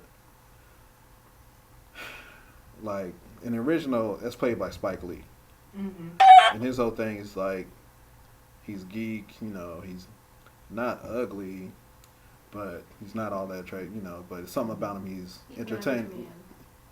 Yeah, he's interested, but he's got personality. It's like she likes his person. That's what she's attracted. Like she's attracted to these dudes for all different reasons. One's gorgeous, one's got stability, and one's like she's fun. This one I felt like I was like, y'all just prettied up all these niggas. So it's like she could have really went anywhere. It's like that's not really Reality. yeah helping out her thing. Yeah. Like on her decision. So everybody's picking their favorite. It's like Mars is dope in real life. It's like that's not helping like make her go through a decision where she's like, fucking, I'm dealing with these chicks. Wait, you said they were very pretty, right? Who, the girls or the The dudes? guys? Yeah, I think they, yeah. No, I mean like pretty, not just attractive, but pretty. One of them is. Because if that The could have been a one hit, that was the then she model. What was his name? Oh, yeah, dude was making a growling noise and stuff. Yeah, Oh, I would say that he is pretty. Yeah. I heard a lot of stuff about Mars, like everybody was off of Mars when they like was looking him up and stuff like that. I like Mars in the second season when they go to the Haiti, I think it was. Or when they See, how is this nigga taking trip? Or did she take him on the trip? Because his mom lives there. Like, Oh. he has roots. Okay, or the, okay. Yeah, I think it was there. Don't let nobody. It's been a minute since I watched it. That show was out a while ago, so yeah. Yeah. I haven't seen it yet, but I want to because I just like the themes. I think you should watch the old one too, because I'm looking for the only thing people really had a critique about it was like the end scene. They were mad about the end scene because it's like The Hard Way, I think it's the title of it or something, but she pretty much has sex with all of them because she chooses to with it. And they were like, that's just showing her giving in or something. I was like, she chose, this is Yeah, her but thing. I it's was kind of like, like about polyamorous relationships yeah. and stuff. And on the show, they just try to ease at her thinking about which dude. I was like, either way would have been fine. It's her choice. Like, I guess they were saying like, oh, she's giving in, she's with. I was like, nah, you're missing the whole point of this whole. No, this is about She's got to have. It's all about her not and her figuring out what she wants out of this whole thing. That's what I loved about it, honestly, just watching her navigate all these different guys. I feel like sometimes we just aren't given the chance to explore. Yeah. And make mistakes. Like, not saying that, like some of the mistakes she made could, she could have handled some of them better, for sure. But yeah, just to make mistakes in love. Like her and your girl. Yeah. That was crazy. And she called her out on it. Yeah. Yes. Now we gotta see the show. Yeah. But it was funny because, like, what she could have got away with the dudes, like, shutting them down. She tried to use it. The girls like, no, you bullshit. Right, Like, yeah. this is what you do and this is how you do it. And you try to play it off, but it's not right. Like this. You can't say you're a woman because I'm a woman too. So. Right. It was so good. I love seeing that representation. Yeah. Because I am an ethical non-monogamous, and seeing like a poly or like someone who's into multiple partner lifestyle is really awesome. And also if they're black, because I feel like we see that a lot for white people, but we don't see open or even necessarily like queer relationships between black people. So that was really. Here's my only thing with it is, I want to see but I want to see a non-toxic. Every time it's like on a show or something, it's always like they get together, it's destructive, and it works out, and they're just out trying to. Everybody's trying to figure something out at the end. There's never a solution. No, but that's the thing about like polyamorous and non-monogamous relationship. It's an ever-going conversation that is. But there's some that's like been in for years. Like there's stable relationships, like with a trouble or whatever, the group they've been together. It's a continuous conversation about the dynamics. They're but still healthy. It's healthy. Everything we see on TV represents. That's what probably has that stigma. People still scared about it, or whatever, because it's always like somebody's going to get in a fight, somebody's going to get mad at the other. Yeah, and that happens. But what's going to happen is. But that happens. So like I said, you're gonna make up. Like in real life, they talk it out because having a blowout like that means they're just not together anymore. Like just like a regular relation. It's a regular relationship times however many people are in it. Right, which makes it that much harder. Like, I feel like people like, you just want to have sex with everybody. Like, you like, realize how many people I have to communicate with? Yeah. I have to communicate with so many. I got to consider all y'all feelings. Not just one person. I got to consider everybody's feelings. Yes. And, like, some people have different rules about how, your relationship is. So I got to remember to tell you about, I'm seeing someone else. But I got to make sure that I don't tell you. Like, it's just a whole thing. It's just, like, it's not easy. Like, it's so how much of this do you think you're going to be able to use? I'm just curious now. There's a lot that's going to be out. I was like, this. I'll separate some. Like, there's like maybe 5 minutes of content. Yeah. There'll be like, we got like Nerdz After Dark and stuff, but that's like on the page shit, but still, there's a lot. This would definitely be Nerdz After Dark, and we're just like, half of this could be. Talk about vaginas and bleeding out of a period. Like, come on. No, that's fine. That'll just be a women's health section. That's not crazy. We didn't talk about Lovecraft Country. We didn't talk about no magic. Right. So, I was actually really excited for the magic part. I was like, let's go, magic. Like, because I have some stuff I want to talk about. Oh, yeah. All right, go ahead, kick it off. Yeah. So any of y'all seen Love? Y'all haven't, none of y'all seen it, right? I've seen 2 episodes. All right, skip it. Tight. Yeah, why you say skip it? Because none of us know, and that's the comments on it. But I can explain. Well, you know the premise of it, right? Yeah. You don't know the premise. No, I have not seen it. I don't know the premise of it. I've seen mixed reviews about it. So, Lovecraft. I know Sundown Town. Yeah. Which is like, behind. Yeah. I'm from, Well, your black ass better be in the house before the sun gets down, because you're illegal after dark. Oh, that's Darky. Yeah. So Lovecraft, I don't know if that's the actual author, but it is a collection of books of just like horror and sci-fi. H.P. Lovecraft, yeah. So the show is just like, H.P. Lovecraft? Yeah. No. Okay. Yeah, so that's what the show is, a premise of like his stories, and it's just the main characters are black about it. All right, so that's what the show. That's why you should check it out. I was gonna paint and do it this weekend, but life got more. But the whole premise, I liked it because now it's just good stories and it's starring black people, and I think it fits better with black people because of the time frame and everything. Because it's like, all right, you're dealing. It's the horrors of like being black in like the 60s or something, whatever point it is, and all this revolution stuff like sundown towns, and then you have to do with the invitation of like white people having like magic, and you got to deal with like aliens, ghosts. And then it's like not only ghosts, like there's racist ghosts. So it's like racist ghosts. Yeah, because don't spoil it for me. It's not spoiling because I'm not going to, but because as you see, like after the first episode, it's like the racist cops and all the sundown towns and all that stuff, and it's like all of a sudden monsters. Yep. Out of nowhere. So it's just like, all right, invitations. All right, we got ready to do black stuff, Jim Crow. I gotta deal with monsters now. Right. Yeah. Then it's like, all right, the crazy white people with powers. Like you can just call the police, get out of town. Nigga. It's like this nigga's a wizard too. It's like, oh my god. So it's them navigating like already. Yeah, you should definitely watch it.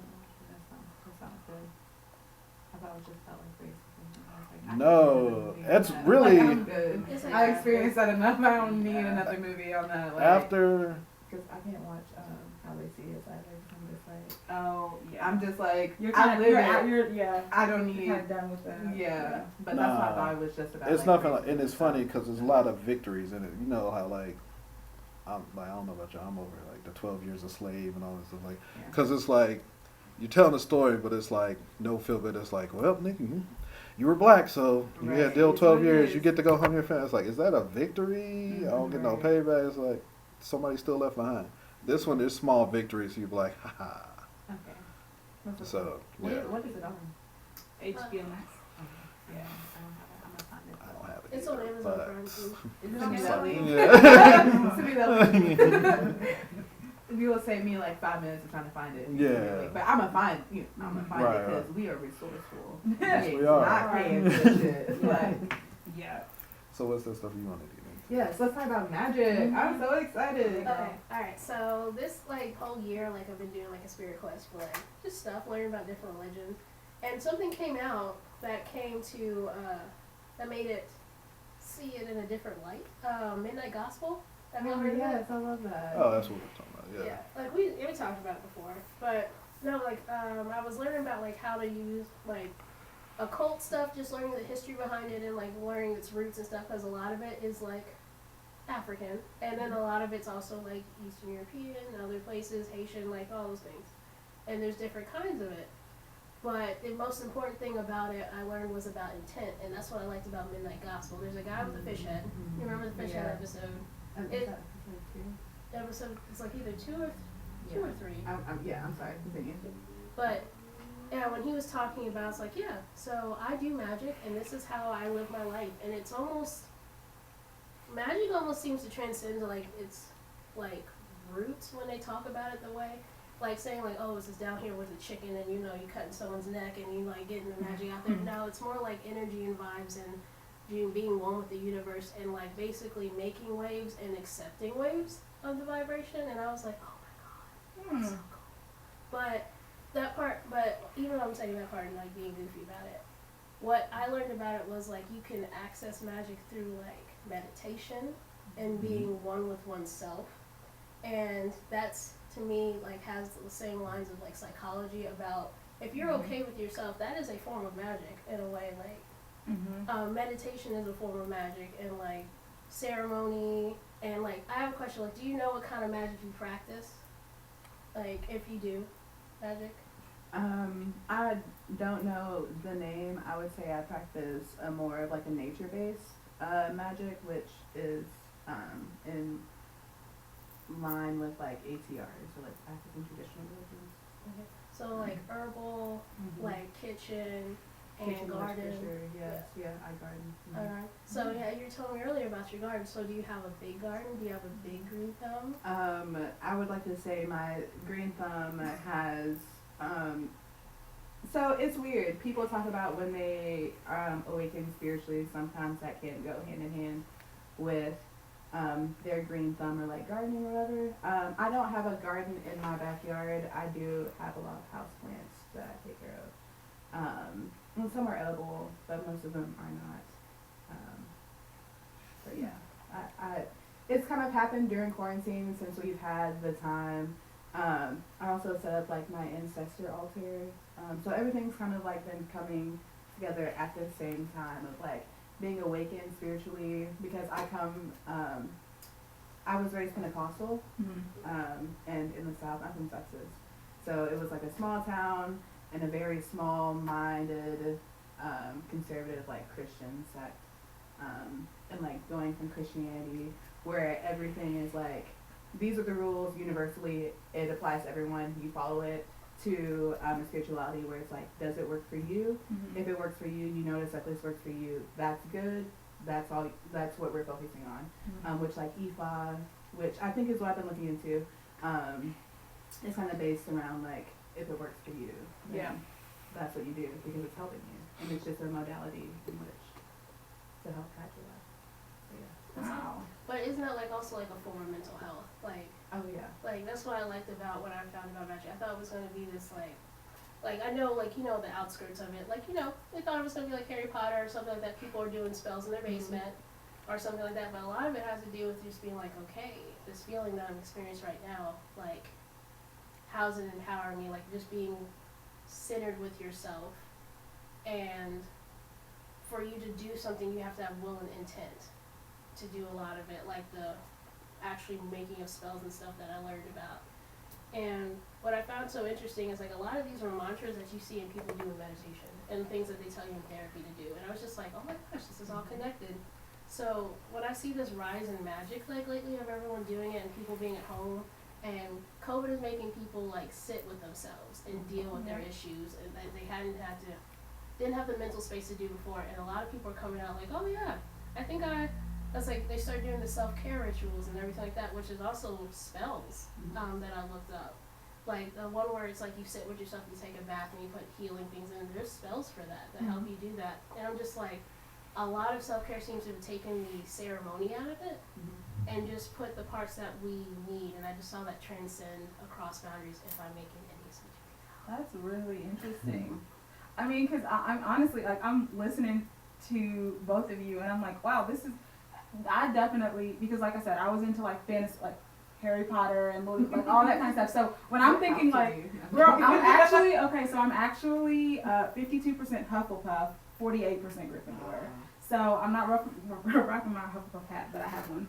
I didn't know you can split them like that. Oh yeah, when you have you ever taken the Pottermore test? I'll send you this stuff. Wow. You know what house you're in. It's very important. Ravenclaw and Slytherin. Oh, I can see that. I don't know, because I've never seen or read or taken the Harry Potter test. Okay, we'll talk. I thought you were like seen or You would read. not be the first person. Like, all of my friends who find out I haven't seen or read Harry Potter literally have tried to get me to watch it. Do you just have no interest? Is that what it is? So when everything came out, I wasn't allowed to, because I was raised Pentecostal, and it's black magic, dark magic, whatever. So literally, like, when the kids were watching it in the after school programs, my mom didn't sign a permission slip, because you have to have a permission slip. Yeah. And so they made me, like, color with my head, like, away from the TV, and I had to, like, listen to the headphones. So, and then, like, now I'm just like, CGI is so much better. So, like, I tried watching the first one, and I just got bored. I was like, we just have such good stuff now, like, such good effects. So I will say, this is often, I will I circle should back, watch it. but it's like the first couple movies, when you watch them now, you're like, okay, this was, really cheesy, but then they got better. And Because they were super kids at the beginning. But no, so when I think about magic, right? Like that, what I'm thinking about is like those worlds, right? Like wands and like we're like, all that kind of stuff. So the way that you're explaining it, it certainly sounds way more intrinsic and much more like aligned with like just like you talk about like your being and like mental health and all that kind of stuff. So I'm going through this graduate program, right? And I'm hearing like like meditation, all those sorts of things really are about just like holistic self-care and all of that. And so you said will and intent. If you have will and intent, that's really the things that you need. Those are like the whatever. So then does that mean that anyone who possessed this will and intent and then had like incantations or whatever would be capable of said magic? Or would you have to have something, you know what I mean? Special about you? Yeah. See, like, that's what I liked about like the Midnight Gospel episode, because it's saying it's like anyone can do it, but not everyone can do it at the same time. It's like you can go through the rituals and do the steps and nothing happened, and some people, they can just have the will and intent and something happens. And that was what was really interesting about it, because I guess it's like doing the ritual part is like the technical way to do it, but like the will intent is like what powers it. Gotcha. And that's what I found interesting about. Like, I don't know a whole bunch, but I was just like through my journey, and like I got witch books now, and I got read some stuff Crowley did, and also Egyptian magic like was really interesting. That was one that just kept hitting me because I felt like I needed to learn more about other things that weren't westernized. So that was the first place I went. I hope it gets me deeper into other cultures. And got any suggestions? I'll take them. Yeah. But Jambalaya is a book. It kind of talks about different ATRs, which Egyptian spirituality would be included in that, or mojo working if you're specifically trying to find your spiritual path. Are those great books written by Black women? Exclusive. Right. Get that back. Yeah. oh, there's a PDF. Yes. Remember, Like, witches kind of took a back seat because growing up, like wizards and witches were kind of big, especially like Disney used to push that a lot. And also, what was that old British movie about the girl going through like school to learn how to be a witch, and had like Tim Curry singing a song? Yeah. Was Selena Gomez? That Selena that was Gomez, a young Selena. This is before she was a pop star. Yeah. This might have been actually not it. Wizards of Waverly Place was on Disney Channel. I just want to point it out. Okay. No, then I was Okay. Then I don't know what you're talking about. This is the actual like movie. Well, you probably weren't allowed to watch it. Wait. Because it's old when I was a kid. Yeah, I do not know. Oh, my parents let me watch, but they told me not to talk about it Oh, because my mom was a fan. But all that stuff is coming out. It was that, Hocus Pocus.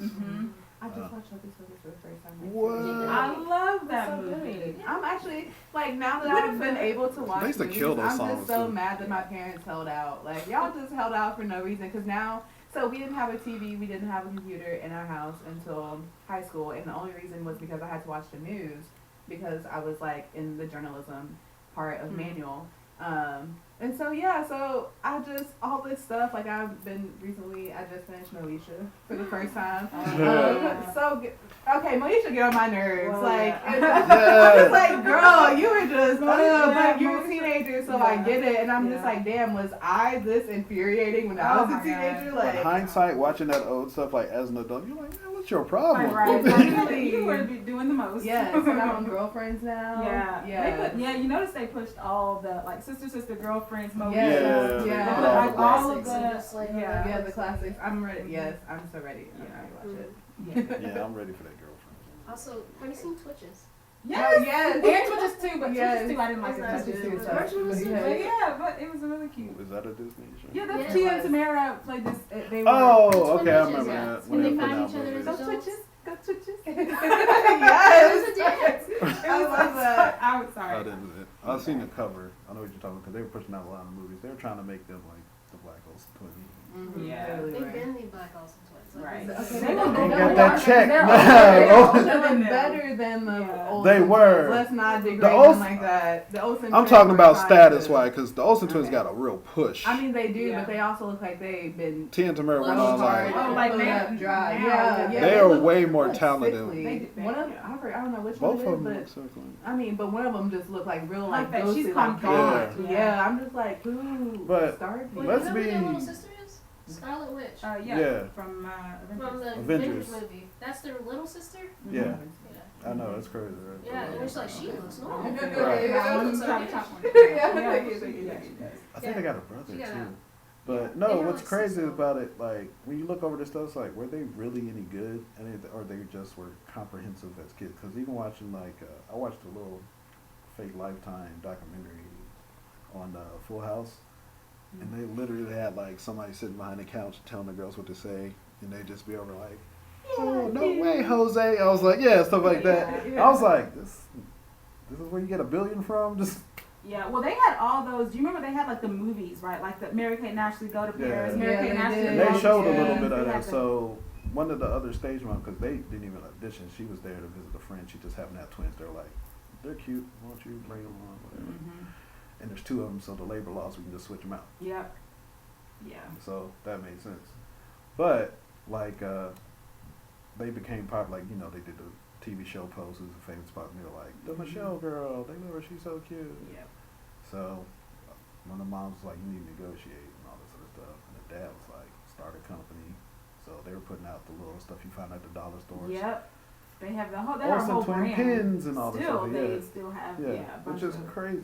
Nobody knows who they are. Yeah. Yeah. It took over my childhood. Like, you remember, like, those were the only thing that, like, you got in Blockbuster for, like, the longest time. Remember Blockbuster? Oh, yeah. Rip Blockbuster. Yeah. CDC. Yeah. But, yeah, do you think of any shows or movies they were in that you were like, oh, this is great? Exactly. Yeah. But they didn't do anything, I don't think, into, like, teenager. I don't think they really did anything. No, they did teen stuff. They did tween movies. But, like, not when as you would many think, as like, kids. high school, like, I don't think high school age, I don't think they touched anything. No, they were already they haven't been in anything. Yeah, I mean, like, I think they're retired. they're they're definitely stupid rich. for Like, they're sure. stupid rich. Yeah. One of them is still involved in the fashion, because they have a clothing line and stuff, right? So one of them is still involved in that, But they were millionaires before. Yeah. I think they were like 6 or something. They were like Yeah. been millionaires. So you got to think being that and going through another 10 years. Yeah. As a kid. They're fine to be like Right. now. But yeah, I mean, Tia and Tamara are Way more like talented. And super talented, and they were older, right? So they came. The girl, in fact, the Olsen twins were on the show, like on Sister one Oh, was episode. they? Yep. Oh wow. I remember it, and it's like, who are twins, are the cutest twins or whatever, and obviously they were obviously they're a lot younger, so it was like but I think that which one of them is the one that's on the reel, or not no more? She was on the reel. Tia. Tamara. Tia's the black one. Yeah, but don't do that. Don't try to. Don't even wait. Culturally. She's like culturally that. She's had that boyfriend, the black dude, since they were kids. Like he was on some show, and they still married with the kids, whatever. Oh yeah, and Tamara's the one with the Republican dude who said some crazy stuff. He had to walk back, and she was defending him. Yeah. Wait, what? You didn't know? Yeah, I don't be in pop culture. I'm gonna just preface this in case y'all didn't know. I don't be in pop culture like that. Yeah. They definitely Tia, married black. She's been the same guy forever. Married black. Like she. I think people associate her more with like identifying with like. Even though her character was trash on the game. Her character was trash. Like super. Okay, but the game in general was just like.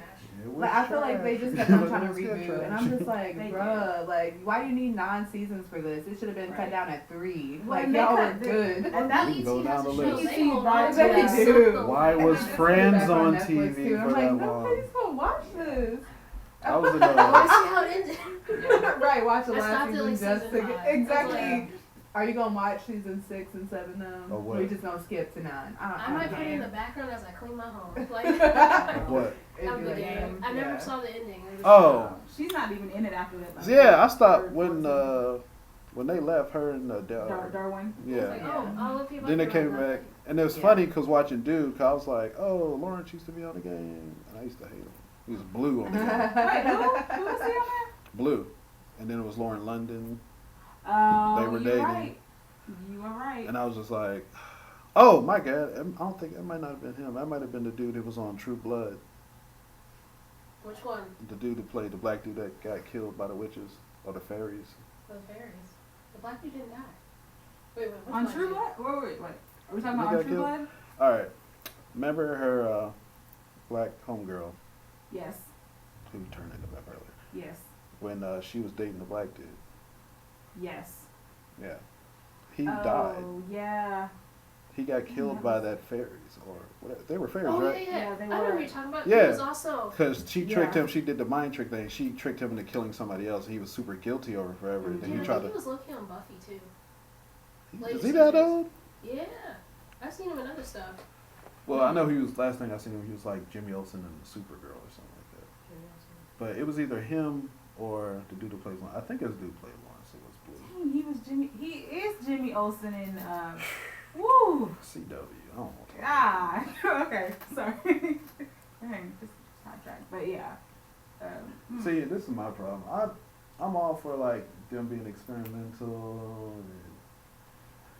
And I just hate that every time they want to give equal opportunity and show representation, it's always on trash shows. Like, why are you giving us the trash writings? Oh wait, actually, okay. One character in CW always doesn't get enough love. Bonnie Bennett from Vampire Diaries. She's like the only main black character, and she's one of the best characters, and they give her trash. One of the things we talk about is like her hair design. They were filming in Atlanta, the mecca of black hair. All the black hair. And this bitch has like the worst weave until like the last 2 seasons. That's what they were talking about fucking Teen Titans when Starfire, and they gave her that trash wig the first season. Yeah, like, come on, why are we first of I was like, we've been dyeing our hair. Like, just like, why are we seeing like wig cap underneath? I was like, there's a whole African tribe that dyes their hair red. Cool. And it's like, y'all couldn't just dye her hair red or get somebody else like. Dude, there are black redheads that exist. Like, they just gave her, it was like, here's some curly hair. I was like, that's not even the same tech. Why y'all? Doesn't make sense. Yeah. No, that texture is similar to her original design of curly hair when she was first introduced. But it's still trash. It don't match her. No. That's what I'm saying. They just could have curled her hair or got some real people hair. That was like authentic hair. And they had that private, we're on Or like, synthetic hair. Like, we're streaming service money. I'm like, you could have got her some nice weave. You just didn't. Yeah. And then season 2, they was like, oh, we can just straighten her hair and dye it. Just, oh, duh. Or curl it up. Alright, honestly, that's like my biggest pet peeve about like black characters on white shows when they have goofy hair. Yeah. Because like unless the actor is typically doing it herself, like Boy Meets World black chick, she was doing her own hair. Yeah. Angela. Yeah, she was like, I had to do it because they didn't know. They just sat me and shit. They're like, what do you want me to do with this? And you're just like, so you a hairdresser, you don't know how to do it. Right, make that part of the curriculum. Make that a part of the y'all booas. It's like you can pay $10 extra to a black hairdresser to help you can't someone out. call it hair school if you don't know how to do it all. Textures Sure for hair. can't. How's it school? You just know. It's $10 extra. I mean like an hour. Not like just to be respectful. It's no craft. Yeah. It's not that easy. So some treat it like that. That'd be $8. It's like, so I straighten your hair, that'll be $100. I'm like, bitch. Like, No. Right, hit them at home with my flat iron. Right. Well, we played background music and offered you water, so. Okay, yeah. cucumber one day. Gave you that Aquafina. You're Listen, like, you "Ugh." also left Cheetos in your studio. No, what's that? When they rebooted Sabrina the Teenage Witch, Mm-hmm. and there was those 3 black witches or Yes, something. she's love on the 100 them. too. And I She's thought- on the CW I show. love She does her own them. hair too. That's what I'm saying. And I thought it was a new show about black witches because they kept showing those memes and stuff. I was like, oh, this is dope. I was like, it's on Sabrina. I only watched like the first. They're black? There's There's like. the cooler witches are all the black Right. ones are the cooler witches. Yeah. Sabrina kind of sucks. See, I only watched the first episode. I was like, I don't want to watch this.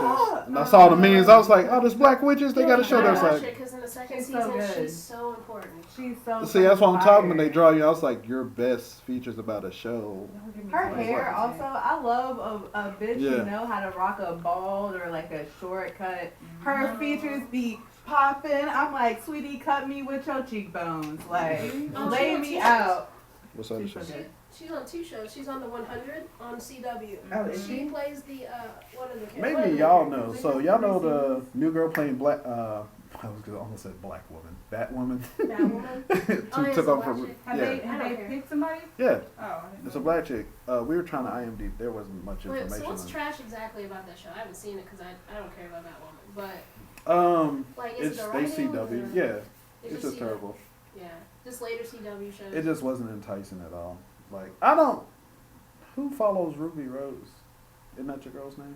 Yeah. don't I follow like her. but I mean, I don't know, like, I don't follow But she her came like from that. music, right? We were talking about this. Didn't she? She come was modeling. I don't know if maybe she did music, but she was modeling for a while. And then the first thing I saw her on was Orange is the New Black. She came Right, in, right. She was doing a supporting role on But that. that was. But that was quick. like a. But it wasn't nothing to stand out. No, about it wasn't nothing crazy. Like, But that was what I was talking about. I was like, all right, again, y'all picking these roles, whatever, inclusive. But she's not a good actress. Exactly. She's in Triple A. What is it? Triple X. the sequel. sequel, Yeah, Return that of was Xander terrible.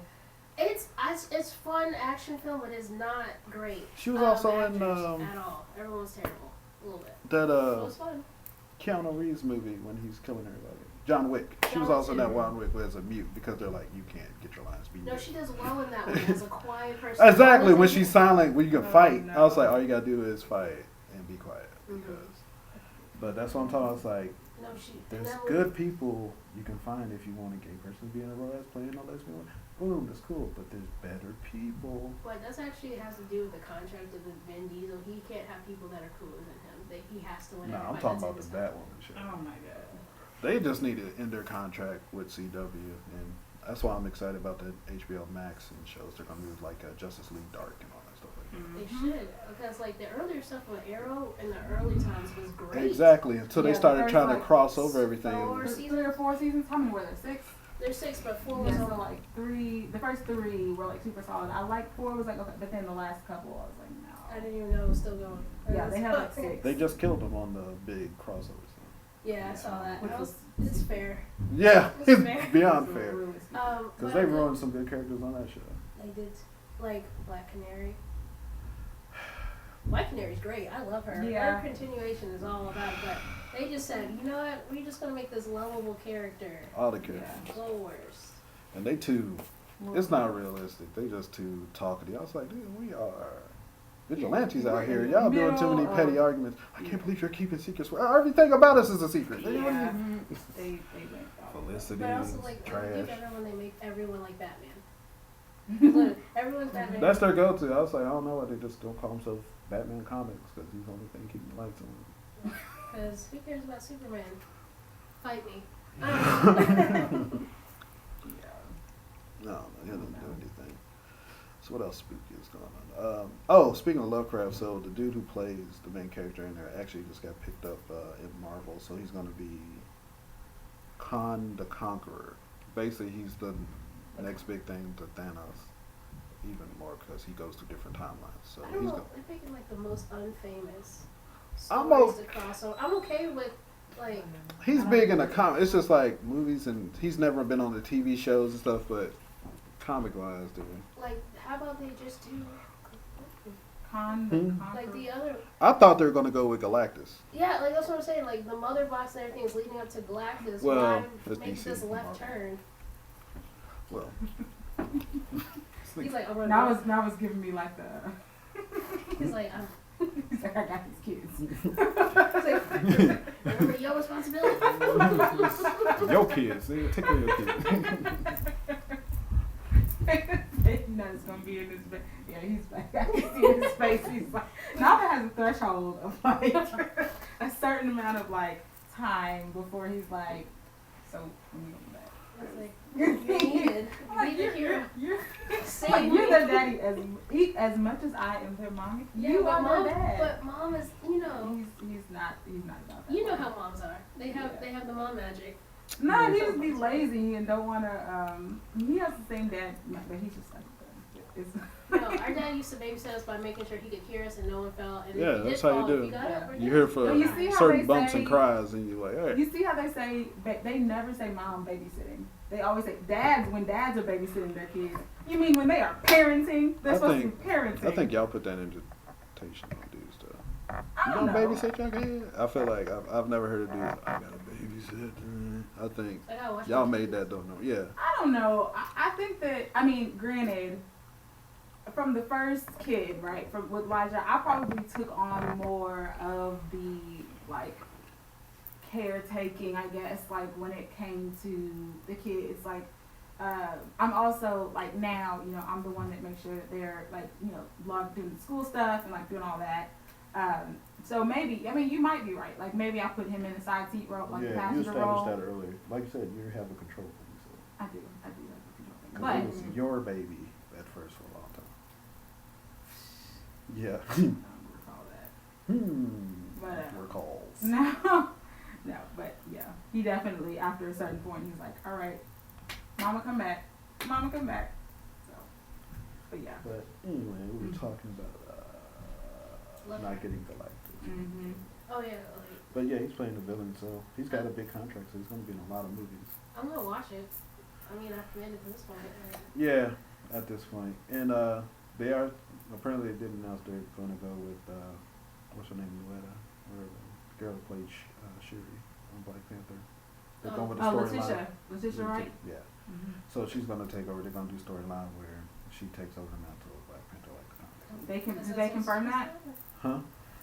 This was So it's confirmed, it's official. That's what I was saying. Yeah. Did they confirm that? Because I know they were talking about it. I didn't see. Well, yeah, they tried to do that after the first movie. They were like, "Oh, you know who should be?" I was like, "That's later, guys. Can we just this?"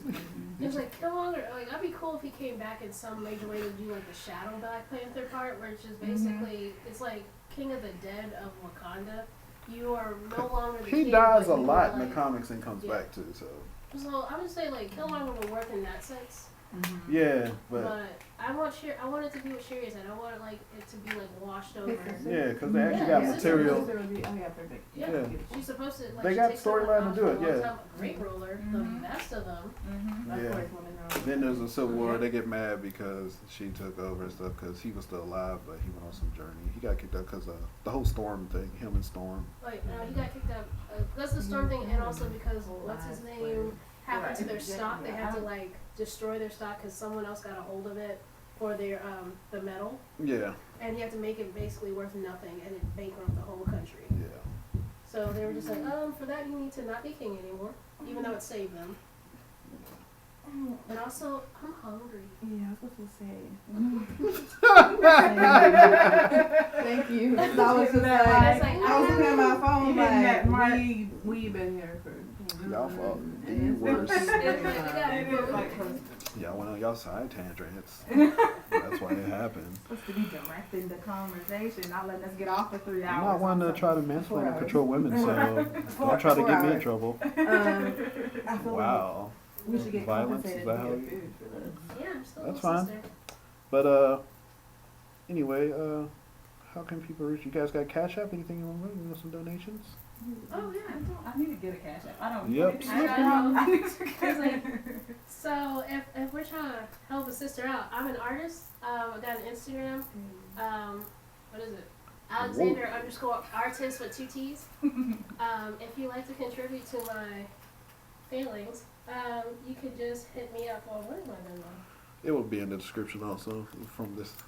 Cool, I don't have to do this. All right. Yeah, but I'm an artist. You know the name of it, right? My Venmo? Oh, I'm just talking about your art. Oh, my art. Yeah, Page or- I'm a printmaker and oil painter. Do you have a name on it? Something on it? So you go by? What other name? Alexander or Lex Alexander, really. Okay. Yep, just printmaking. I love flowers, and Georgia O'Keeffe's like a lot of my inspiration. So there's a lot of flowers in my life. Like how you said flowers. And like also like crazy. I do abstract work, which is basically me like throwing my feelings against the canvas. So I dig it. Dope. Any plugs for you? I don't have any plugs. Oh wow. Her show's coming about her natural hair journey. It's coming to us. Yeah. Just gonna write a children's book Yeah. at some point. Something someday. Okay, I'm on social media at grossmirrors. Us also my Cashapp if you don't want to send me some money. You know, if you're Black, I host a death cafe bi-weekly for Black people. Talking about death and dying, grief, loss, life, all that jazz. If you're queer, I'll be having one soon. I just haven't opened up that space yet. If in general you want to talk to me about death/life, hit me up. Yeah, I also hang out with my plants, which is most of what my Instagram is about. So yeah, Love it. Nothing for you, Donisha, yet? The I children don't book got the have- no, title yet? I'm gonna one of these days. I will come up with something that I need, but I don't have anything yet. I need to get on y'all's level so I can have something at the end. That's substantial. I'm not on the level. I love these conversations. I love being able to participate in really open dialogues with people like I this. wish we could talk more like this. Yeah. This was really like freeing. Pretty dope. And like, don't judge me. Why am I so judging? Yeah, let me know when this comes out. Yes. Okay. I do shit. All right. Well, I appreciate everybody from being here, and hopefully we'll have more conversations like this in the future. Talk about vaginas. All right. And ass. Love vaginas. Take care of your vaginas. Yep. Your pH is more important than that boy. Ooh, words of wisdom. Yes. Y'all know that nigga was dirty from the get-go. Right. Look at his fingernails, sis. If his fingernails is nasty, just the dick is too. That's a good one, period.